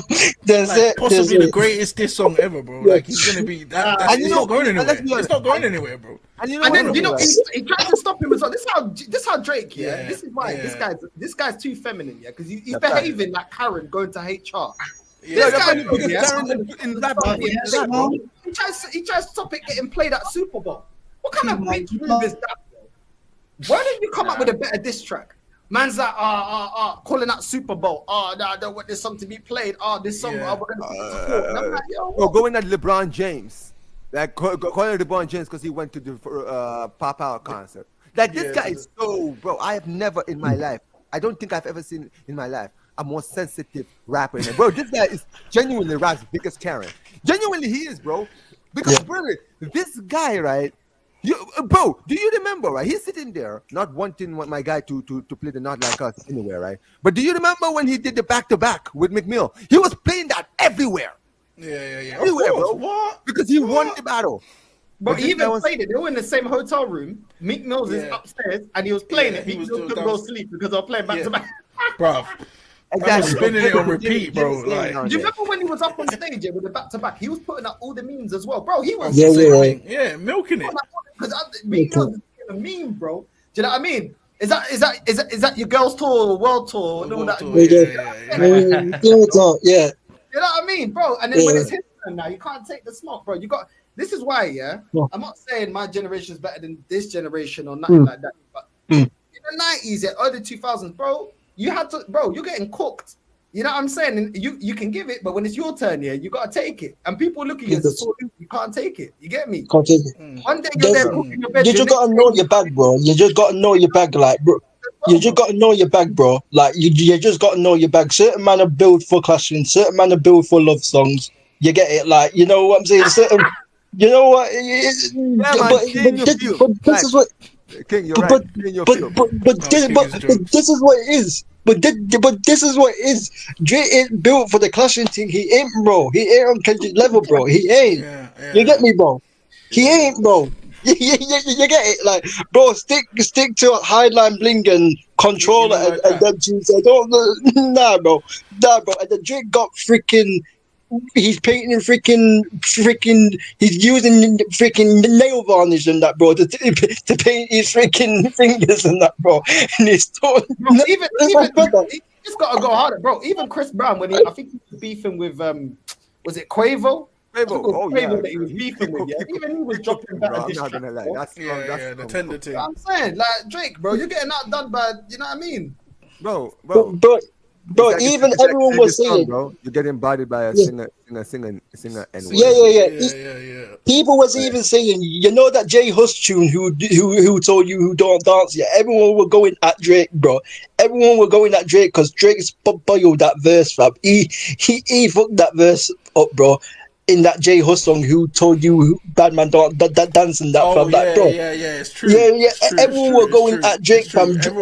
Everyone was saying like, why Drake on the song? Why Drake on the song? He didn't need it.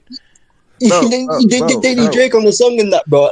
You know what's funny? You know the thing about Drake is a very talented rapper, but the problem with him is he got so big that the fame got to his head. He felt he was untouchable. He felt like he could walk into any beef, any rap song, any battle, and he would win. And if he didn't win, right, guess what? It's not his fault. You feel me, right? Right. Like this here's the thing, right? Here's the thing, right? I look at what happened with Drake, and I'm always looking at him like, brother, you cannot sit there make false accusations from what we know, right, upon this person's family, and then call him out for making false accusations. That is the most hypocritical shit that I've ever seen, bro. That's it, exactly. And you know what's funny, right? He sits there and says, you want to sit here and talk lies about me. The difference between me and you is what I'm saying is facts. How do we know what you're saying is facts? Oh, well, because you said it? Because you said it, it's facts. Okay. All right, no problem. Nah, dead. No, man, it's a stupid, it's a stupid analogy. Listen, when you see me on YouTube, I've got my camera out here. Everyone knows what I look like. You understand what I mean, right? If I say something, guess what? I know I'm going to get clipped somewhere, right?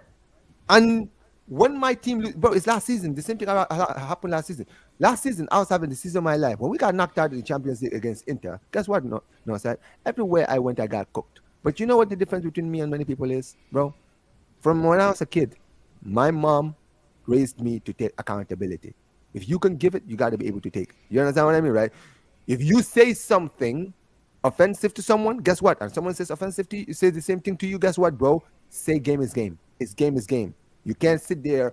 If you do something, if someone does something to you that you wouldn't do to someone else, you can hold that towards them. Because you'll be like, listen, I would never do that, right? But see, the thing with me is, I'm like any other fan. If Madrid is shit, guess what, bro? I'll be there to cook. But guess what? I understand. But see, I understand how that game is game. When Barcelona are terrible, guess what? I know I'm getting cooked. And I will be there. I'm not going to run away from the smoke. You understand what I mean? I'll be there to take the smoke so that people can, so that when the time comes and I'm smoking everybody, no one can say, oh, Omar always runs away from the smoke. Why should we listen to him? No. And that's the thing with Drake, bro. Accountability is something important. Clearly, that's something you were never raised to accept, bro. Respectfully, bro. No, what it is, man. This guy is such a crybaby, man. And he's a great musician, but dude. Arteta is Drake with no hits, bro. I'm telling you, bro. But it's not just rude, Omar. It's not just rude. But when you Wale, bro, Arteta's Wale. It's crying. When you make big statements, you have to be able to hold it. Wale's good. Wale's good. He's Wale. Probably J. Cole. J. Cole's a bitch as well, bro. They went on Port of Miami as well. Like, I wouldn't have lost the beef. I would have lost a friend. Shut the fuck up. Come on, man. You're a bitch, bro. Even Drake was like, fuck this guy, bro. Do you know what I'm saying? At least Drake engaged, bro. This guy was like, man dropped I might delete later and you actually deleted it. That's how you knew he didn't do it with chest. How can you name it I might delete later and you delete it? Do you know what I'm saying? Bitch move, bro. I'm telling you, J. Cole ain't for the culture, man. He's a bitch, bro. Oh my gosh. Man's killing J. Cole. I'm not, bro. This guy, bro, he's a clown, bro. I like J. Cole before, yeah. And listen, he can rap, yeah. But I'm sorry, bro. That ain't the one, bro. Like to go in the and then go, oh, nah, I'm not really on it. I'm not really on it. Those are the kind of brothers I don't like. Those are the kind of brothers. I hear it though. You go back in the day. You go to the bus station. You see the ops. Yeah. And then man just dusty. Yeah. They're running on, and it's like, bruv. But they were talking the wickedest before they were talking. Yeah, but that's what I'm saying, man. Hey, Man no, talking son, about you mentioned wickedness. about David rappers. Marley locks, bro. Like, fuck out here, J. Cole, bro. Get on your fucking. Get on And your you know what's phone. funny? That J. Cole thing, that's why it hurt me, bro, the way he did that whole thing. Because, bro, you can't be sitting here saying, because this is what he was, 'cause for years, he will always be doing Did you this. see where how he's he was like, on stage? He looked like a gal at the end of the season trying to explain to life. Yes, that's the one, though. Like, teaching out the lesson. I like it. Yeah. oh, no, that is a bad Well, one. if you watch J. Cole on stage and then you watch a gal explaining the 5 phases, bro. 5 years. Same thing. You say all he needs is the stool, bro. All he needs is the that's stool to funny. sit down. Just need the And the stool. funny thing is, when I spoke to a guy about this, he's like, at first he said to me, Drake, nobody in the city likes Drake. This is when I saw him at Never Fire. Oh, wow, what? He goes, Drake, he ain't for Canada, man. He ain't for Canada. I was like, cool. Maybe he's got a bit of, he's got some knowledge about rap, yeah? The next time I spoke to him about it, he's like, well, who's listening to Kendrick? I'm like, bro, get the Bro. fuck out. What are you doing, bro? You know He had what I'm one saying? opportunity to get you on the same path length as him, and you completely botched it. Yeah, Oh, straight. man was doing the whole party next door, not trying to be involved in that. You know what I'm saying? Man, But you know what the thing with trying to J- sing in the but booth just- and that. Like, yeah. You know, sir, the J. Cole thing, you know why it pissed me off, right? And you know what? I was with a lot of everyone who was pissed off with J. Cole. Because here's the thing, right? When that whole thing started, when Like That came out, do you guys understand how gassed I was when my guy said F the big three is just big? Bro, when he said that, I said, yo, we are about to see the best era of rap, bro. We're about to see a triple threat right here, man.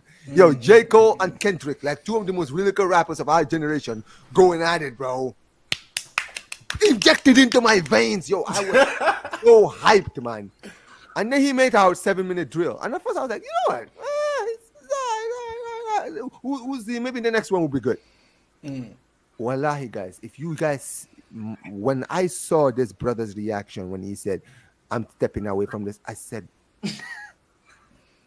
so let me get this straight. All these past few years, all you've been telling me and every other musician who listens to you is, oh, you've got the clip in the bag. Nobody should test you on the mic and all of this stuff. And then when you get challenged in the mic, you run. Yeah, it's true. You can't hate on that, bro. I can't even lie. He's a pussy, bro. He's a pussy. I can't lie. He's a pussy. You know what I'm saying? I don't respect any of that, bro. You know what I'm I saying? was going to say, man's out here for I'm peace, used to it, but bro. never mind. We used to. I know it's street stuff, and I don't get involved in the street stuff. But like K Coke and Nines, bro. You know what I'm saying? Yeah. Clashing. Oh, and- yeah. Yeah. Bro, Yeah. we used to proper beef, bro. What's this guy doing about? Oh, I'm just on my bike and all of this shit. And the thing is, he was rapping like, oh, if anyone wants this point. smoke and Oh it's my on God, site man. and this Like, and that on site, my ass, He bro. pissed me off, bro. I'm telling you, and I was like, what everyone else. I was so pissed. I was like, brother, you cannot spend the last few years telling me. I don't respect. Nah, bro, your respect. My respect went down for you after when he did that shit. Because I'm like, you cannot tell me and everyone else who listens to you that you've got this clip in the bag and nobody should challenge you on the mic. And then when you get challenged in the mic, you move like that, bro. Do you know how gassed people were when they found out when Kendrick called you out? We're like, yo, this is actually a really good battle, an actual really good battle between two of the best going at it. Let's see it, man. And you do that shit. So embarrassing, man. And this is the thing, no one can ever listen to anything you like, bro. All the things you said, bro, you've completely invalid all of it. No one's gonna take you seriously anymore when it comes to rap battles, bro. Anyone can call you out. Anyone's gonna be like, whatever, man. You're the same guy who forfeited, who tapped out from one after one. Like, it's like, bro, after everything we saw with Drake, when you look back now and you look at everything that's happening, many people can say, oh yeah, J. Cole was smart. J. Cole was not ready to get, he didn't want any of this smoke. It's true. But brother, when we see this now, we're like, you know what, man? Drake is genuinely the boogeyman. This guy not only finished almost like ended Drake physically and mentally, because Drake is mentally spiraling since this rap battle, right? But he made J. Cole quit after one song. He's like, Too bro, many J. of Cole these just felt. and exposed. Even Lil Wayne bitching and crying. I should have done the Super Bowl. Shut the fuck up, bro. You sound like a crackhead, bro. You know what I'm saying? No, Lil Wayne does look like a crackhead, bro. Nah, he does. He does, bro. Carter 6 drop. Bro, that Yeah, shit was flop. Bro. Yeah, my bro. God. The first album I've heard in the next That You is know an what Roy insult. Keane That said? is an insult to the Carter Onana, trilogy. I'm not Onana, even joking. The worst goalkeepers I've seen in a long, long time. That's how I felt. I felt like Roy Keane was talking about Onana. No, sir. No, sir. When you were talking about David De Gea, isn't it? Yeah, when you were talking about De Gea. Kendrick, yeah. Hold on. This guy tried to threaten Kendrick about, let this legend rest. You don't want to see this monster awaken. We don't know. Go sleep, bro. In the whole album. What are you talking about? Listen, go sleep. I'm being that serious, man. He thinks he's the Black Avril Lavigne, bro. Every time I see this guy, go to the Guitar, stage. innit? Like, That's too close to home. That's too close to home. Come on. Here, wait, bro. That was some bullshit. Bro, I'm not gonna lie. That the Carter 6 was I'm not gonna lie. That is an insult to all the other Carter trilogies because all of them were actually fire.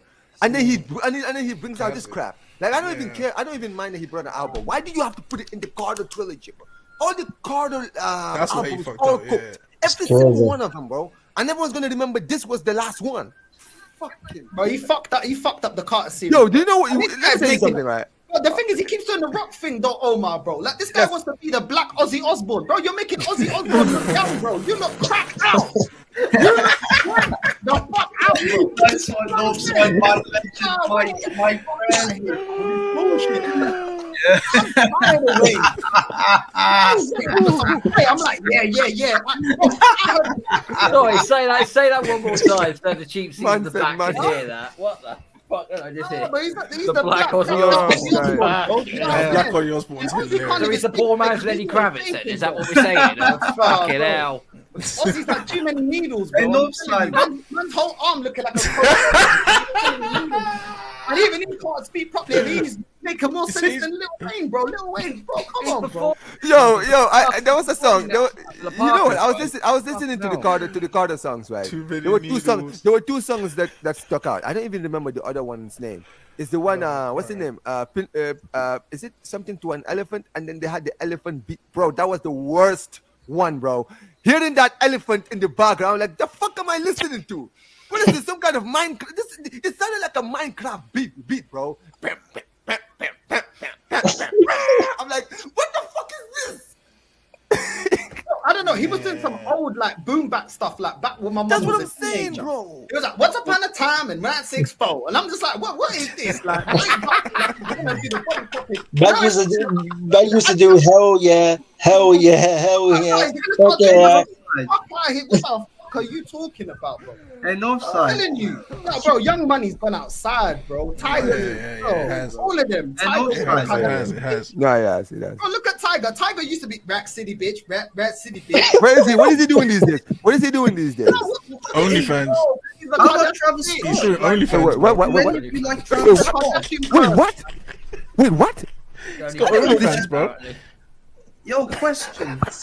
I know you're mentioning about rappers, but do any of you like Travis Scott? He's another bit. Bro, Travis. yeah. Bro, by the way, speaking of Travis Scott, did you guys listen to the new Clips song? So be it. Oh my God, I need to listen to it. This, right? The Clips album. I'm not gonna lie, bro. I'm so glad. I am so happy to listen to this. Really? Oh no. They got some Arabic samples. Yo, I'm not gonna lie. You know, at first when I heard it, right? At first when I heard it, I thought, oh, this is gonna cause controversy because Arab songs, people are gonna be, some Muslims are gonna get offended. But I don't think it's a Quranic verse. I think it's just an Arabic song from an Arabic song from from that side of the world that they used as a beat. I think that's what it is, right? Sample, but dude, I'm not gonna lie. That song, so be it. Apparently, they said he was calling about Kanye and Travis. And on the end, when Pusha T was like, just rapping, bro. It's like, the Clips. I'm so happy to see the Clips back. Bro, he got access to Pharrell's secret folders, bro. That's what it is, bro. The malice, the lines, the bars, bro. Yeah, the bars. Bro, how's man saying, bro? Man said, you didn't believe God did. You ain't Khaled.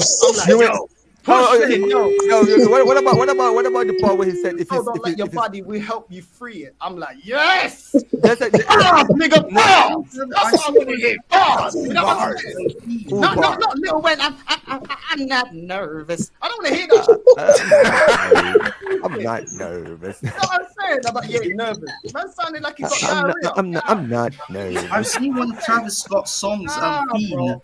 guys. Yeah, guys, where's the wind? Hell yeah, hell yeah, hell yeah. Fucking yo, there's one of the songs that there was one of the songs, right?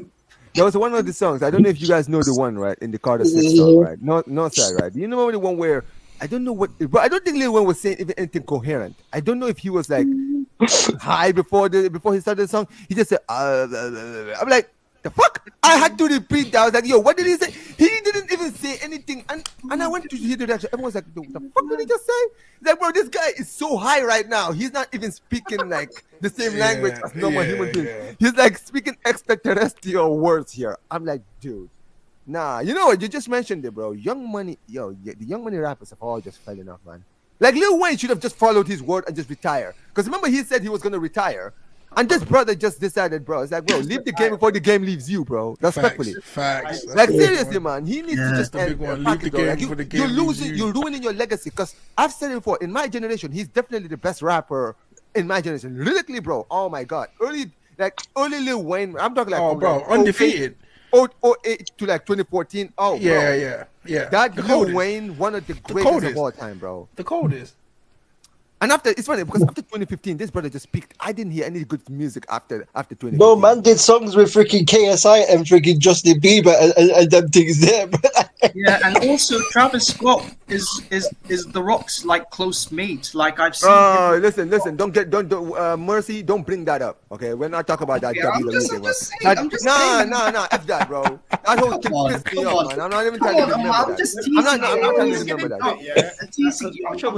Let's keep it real. Let's keep it real. Like Travis, the way he's moving like some groupie, bro. I can't even lie. This is why I'm happy Cliff's calling him Man out, was on Fortnite. Man was on Fortnite doing Fortnite concerts and that, bro. Man was on Fortnite, bro. Yeah. Hey, listen. I'll tell you this, man. You wouldn't catch me doing that shit, but I'll tell you one thing. They definitely made some bag out of that. And that's what it is for these people, man. It's just bad. It's just bad, bro. Like, yeah, listen. It's one of them ones, man. But yeah, listen, we need to do some hip hop shit because you know what? No, we do, bro. Talking about some hip hop, you know what I mean? No one knows that. You know what? You know what? Everybody will actually be happy because for once we wouldn't actually be talking about stuff that would depress us. Actually, yeah, let's do that, man. Let's actually talk about some hip hop stuff. Yeah, hip hop is good, man. Yeah, we can do that. I don't mind talking about. What happened to Lloyd from Young Money, bro? I heard Gutter in this. I'm like, bro, what is this guy still rapping? Man, like Gutter, bro. Like I haven't heard this. Where you been, bro? Like where you been? 2011, bro. It's like 2011 was probably the last time I heard Gutter music. And there's a lot of rap that I just don't listen to because a lot of it I just find some bullshit. Like I don't listen to modern day music. I'm sorry, respectfully. There's some that are still good, like Johnny and Lucas and all these guys. I do like those guys. But I'll tell you right now. I think the last hip hop thing I did was a review with Dave, and the last Eminem album. I can't even remember what it's called because after that review, Death of Slim Shady. Death of Slim Shady, wasn't it? Yeah. Oh my god, that was some bullshit. I listened to that. I was like, oh my god, bro, this guy is shit, bro. I don't care. Bro. I don't get Eminem fell off time. Guy, I swear. Yeah, I'm not gonna lie. I told Dave because Dave was like, yeah. I think he was really rapping. I said, what song? He's like, no, he's rapping. I said, what? The thing with Eminem is he still raps. It's just a brother. It's getting generic. It's just dead though. Generic, man. He's got bars, but it's just like the bars are still there. Don't get it twisted. The bars, you still hit sometimes when you listen to somebody like, I like that. But then you hear the songs, and sometimes it's like he's doing the whole fast rap thing, right? In every single beat, and it's like the beat so sick, bro. It's like you listen to that.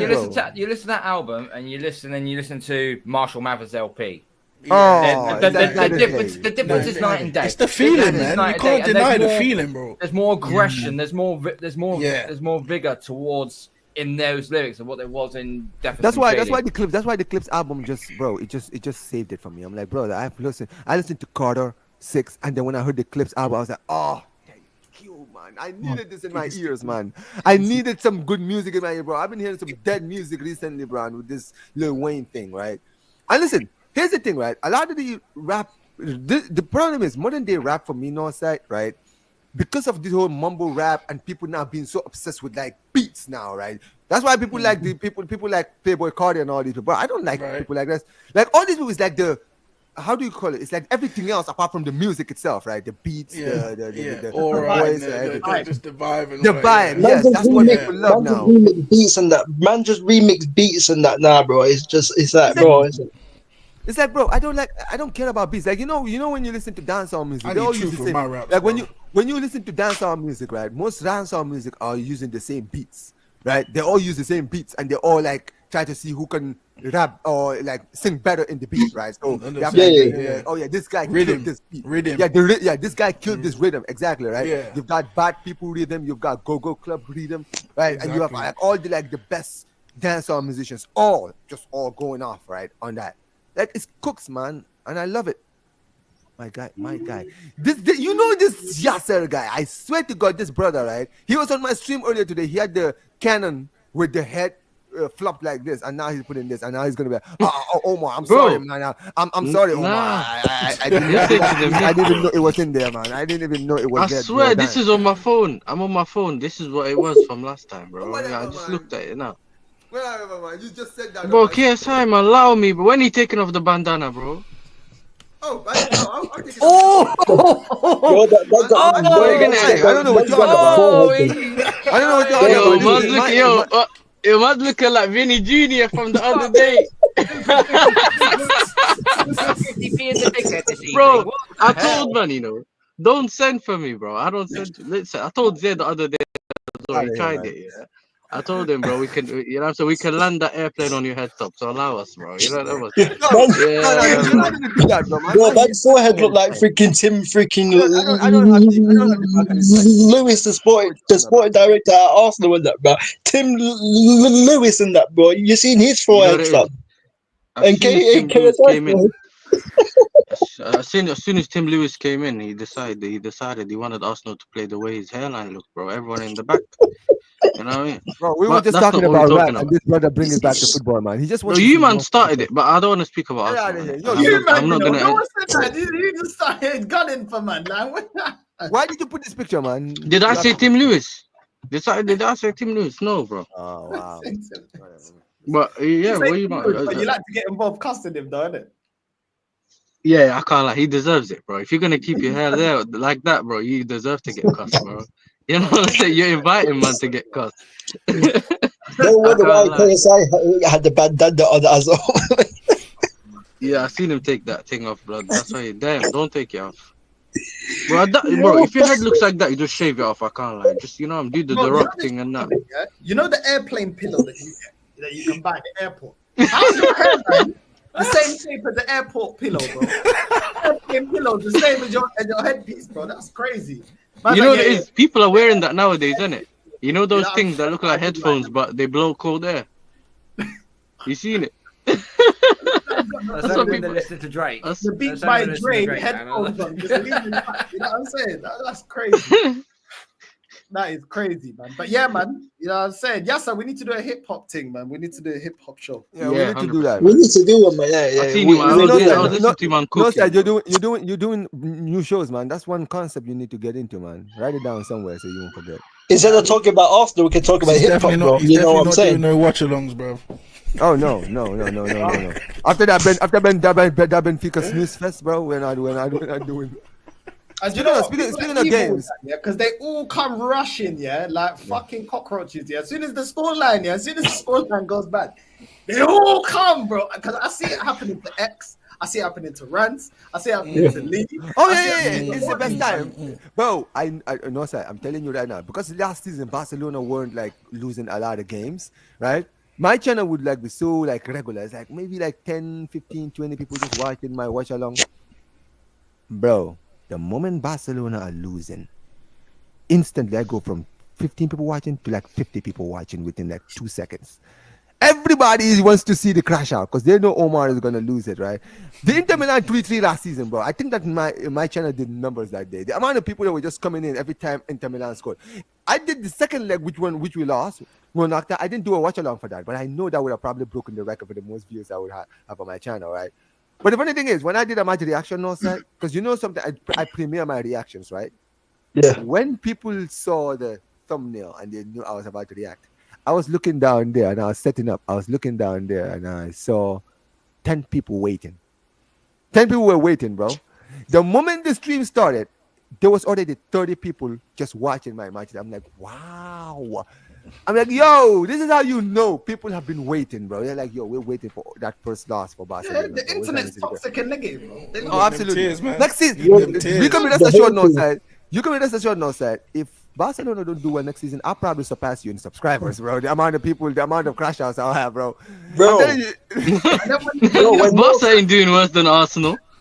Northside was No, but this is different. Where's the meltdown? We came in for the meltdown. Where's the meltdown? Right. Bro. Yo, North, they're already calculating the expected meltdowns. But you know, sir, you Bro, know, when Northside were crashing out, yeah. When Northside were crashing out today, yeah, it went from 200 to 400, fam. Like, bro, it went to 200 to like 400, fam. Of Northside, you're crashing out to 2 days, fam. When Northside was speaking normally, it was like 100 or something, or it was How like do you 200, know? and This is then it what I went don't for get. 400. How do you know 400. someone's crashing out? This is what I don't get. Because, you know, like, yeah, because you know obviously, why? unless someone says it. Because every time they lose, you know Northside is gonna go up. Yeah, but he didn't. I didn't expect to crash out today. Yo, I've learned so many Spanish Portuguese words because of Northside. I now know how to say Feliz da puta. I know how to say Marica de la Merda. I know how to say I can say La Familia. But all I need to know. No, Omar. You know what's funny? I'm a Portuguese. Yo, the whole Portuguese dialogue from if I start speaking Jeez, Northside, you know who taught me. I'm just saying, bro. Yeah, just learning Portuguese. That's called. Nah, I swear down. I met a Portuguese thing the other day. Don't say those words. Do not say the words that Northside says. Don't say it to her, bro. Nah. So she must have said something mad, yeah. I said to Tô cansado, and she was like, "What?" Yo, what the fuck? Bro, she was like, "Since when do you know Portuguese?" I was like, "Don't worry, innit? I'm learning." Yeah. Aguenta. Remember Northside says aguenta. Dude, he says so many words, man. Cala boca. It's mad. It's got to the point where my mom can't watch my content because she's like, it's just too. Yo, my dad is the same. No, sir. Yesterday, wallahi, bro, when I was doing the Real Madrid Al Hilal game, when these guys, I think, had the penalty, or was it after they missed the penalty, Real Madrid, right? I was having a mini crash out. Bro, my dad was in the chat. Omar, calm down. Omar, calm down. Omar, relax. Omar, relax. I'm like, Dad, allow it, man. Nah, because my nieces, bro, they're like, one's like 5, the other one's like 2. And they're like, oh, we want to see Uncle North. We want to see Uncle North. Oh, no. And my mom's like, no. And the thing is, yeah, they heard a couple of words when they tuned in, innit? Because they know how to get on YouTube. You know these kids, man. These kids are bad these days. They know how to get on YouTube. And they got in when it was a crash out, innit? My older sister got vexed, bro. She's like, you're teaching them all. Basically, they're saying son of a bitch and go take it up the arse and all this mad stuff, bro. Like, they're 5 and 2, bro. They can't be hearing that. I never thought they did that. You know, nah, that's your sister's fault, bro. You should have told her. I specifically told. You know, that's your sister's fault, you know. Because when you should have told her. Yeah, when I made my YouTube video, I made sure it's not made for kids. Exactly. Why are my nieces and nephews listening to this? Listening to it? Yeah, bro. Imagine. Yeah, bro. Chris. You get me? So I already told, man, this ain't for kids, man. This ain't for kids. So this ain't for kids. Yeah, you told. Northside literally doesn't allow anybody who's below 18 to this. No. What does that tell you? Come on, man. Wow. I can't stop them watching. I know there's kids that watch it. Oh yeah, for sure. We just don't know. We just don't know if Macy's under 18 or not. You know what I'm saying? He got the bed early. You know that? You know what I mean? I'm joking, bro. But yeah, man. Listen, it is what it is, man. Sometimes, even today, I didn't expect Northside to crash out. Man tuned in from early. I'm thinking, it's gonna every be time lit. Arsenal is doing terrible. The more, you know, I don't know. Like, if you ever started speaking, the more you're deep in it. The more you're deep in it, the more you're like, you know what? Fuck these, man. They fucking man. You know what I'm saying? Yeah. It's true. They're violating. Yeah. Because I'm reading the chat. And man are saying we're buying this player, we're buying that player, and on top of that, we're gonna buy this player. I'm thinking, troops were crashing out, bro. Troops were crashing out a damn pot channel, bro. I seen it today. Troops were crashing out a damn pot channel today, bro. Like, bro. Troops were crashing. You know the clip. I was at work. Yeah, I saw Troops like, "Oh, you're mad! Oh, Oh no! But you know what it is though, no. You know with the troop stick. You know with the troop stick, yeah. He if you probably blame me, yeah, because I sent him the PSR thing because before he went live, and then he went live for his morning stream, and then he started to realize how bad the situation is, yeah, because he didn't really know the PSR thing, and then he started looking into it, asking the chat, yo, why did it say 97 million? But why is Chelsea got 300 million? City got 300 million. Why do you only have 97? Yeah. And I remember he was doing the whole 97 million. Yeah. 97, yeah. So basically, that's how much money Arsenal can lose. And then after 97 million, they go in the red in PSR. What? They looked at technically being healthy. It's green on the bar, but 97 million in today's money is not good. This is stupid. This is why they done the installments thing for Zubamendi. You said something very important, which is that sometimes it happens to me sometimes when I'm doing shows, right? I come into the stream and I say, you know what? I'm not gonna go off. I'm gonna be very calm. I'm gonna be very intellectual. I'm gonna try to be, very calm in my whatever I'm doing, right? And then when I start talking about something, and really when reality starts to hit, it's just those moments of realism when you start to understand the situation is when like the head just goes. You understand what I mean? Yeah. So you just want to sit there, you're just sitting, you're thinking, I'm just gonna do a video talking about Isaac, talking about this guy. I'm not even gonna let this thing bother me because I'm not surprised. Yeah, but you but don't when you really start to hit, you're like, nah, fuck this guy. You barely have those people in your chat. You barely have those people in your chat though telling you calm down and that. I'm not saying you don't, but not as much. No, I don't need anyone to tell me to calm down, bro. I can tell you that. Bro, someone was telling troops to calm down, fam, like in the stream, fam. Like it's true. You don't have reason to rage, innit? Of everyone here, you don't have the reason to rage. I want a treble, blood. Why would you rage it? I don't usually rage. See, this is that's the thing. what I'm trying to understand. Sometimes, no, sir. You know what the problem with people is? People say I'm too passionate for everything. That's what they say to me. They say, "Omar, you're so passionate." Bro, Northside raged so much today. He started drinking iron brew. Yeah, bro, I was worried, bro. Like every time you're happy, you sound passionate. You're like, because I like every word, because you know what it is with me, no, sir. Every word that I say I bring a lot of like passion in every word that I say. So sometimes people are like, "Oh my, you just need to chill. Just just take a chill." But sometimes I'm like, you know what? No problem. I'll just chill in this thing. And then I start talking, and then I'm more passionate the more I talk about it. And I'm like, oh, there we go. I can't help it. I'm just a passionate football fan. But Northside weren't passionate today. That was not passion. That was anger, blood. You know. Anyway, your passion is different. I watched the start of the stream. I didn't watch it. Today was anger, bro. I had to let the that was anger still. I had to let the demon out. I had to. You know what I'm saying? The neighbors started slamming the door again, bro. You know what I mean? Bro. It's angry, but it's funny, bro. Because some people, like, you're doing it on purpose and that, and it's like you're doing it for views. Oh yeah, you're doing it for views. That's what they say. You're doing it for views. Impossible. You get me? I'll be real. If I just cared about the views, bro, I'd be saying everything at this club is amazing. Just be calm. Like that. The most positive. You know what I'm saying? That'd be like this route. When Arteta wins a trophy, when Arteta wins a trophy, you don't deserve to celebrate. You can't celebrate because you called him man toxic and negative. Yeah, you said you were going to be. Northside said earlier. Listen, anytime you see me, just expect me drunk, bro. Just say every time. What do you say? Every day. I don't know if you guys saw this. That ain't for views, bro. That's like, bro. I was watching the. I was watching the Inter Miami Porto game, right? Because Inter Miami. Yeah, I watched that. Yeah. And you know what's funny, right? I didn't watch the whole thing. I just watched the entrance, bro. And my guy Luis Suarez came out, and my announcer called him Sergio Busquets, bro. Fucking hell, man. Luis Suarez, I told man that Porto shit. I told man, you know what I'm saying? But listen, Messi scored an incredible goal, man. What a free kick. My guy, Messi. There you go. There you go. I told man Porto, they're really bad right now. They're in a bad spot, man. But this is big up one that's locked in, man. I'm gonna have to go. I'm out of here. Big up Yasser, big up Omar, big up James. Thanks, Northside, for bringing us in, man. Big up Northside, the real legend of Arsenal. Appreciate you, man.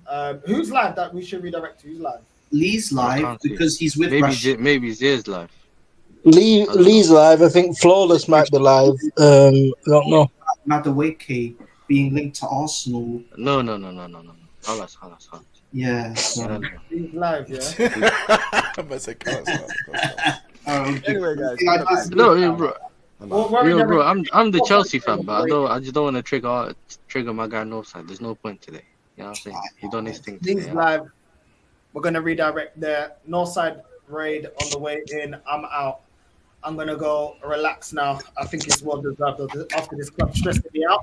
Chicken nugget.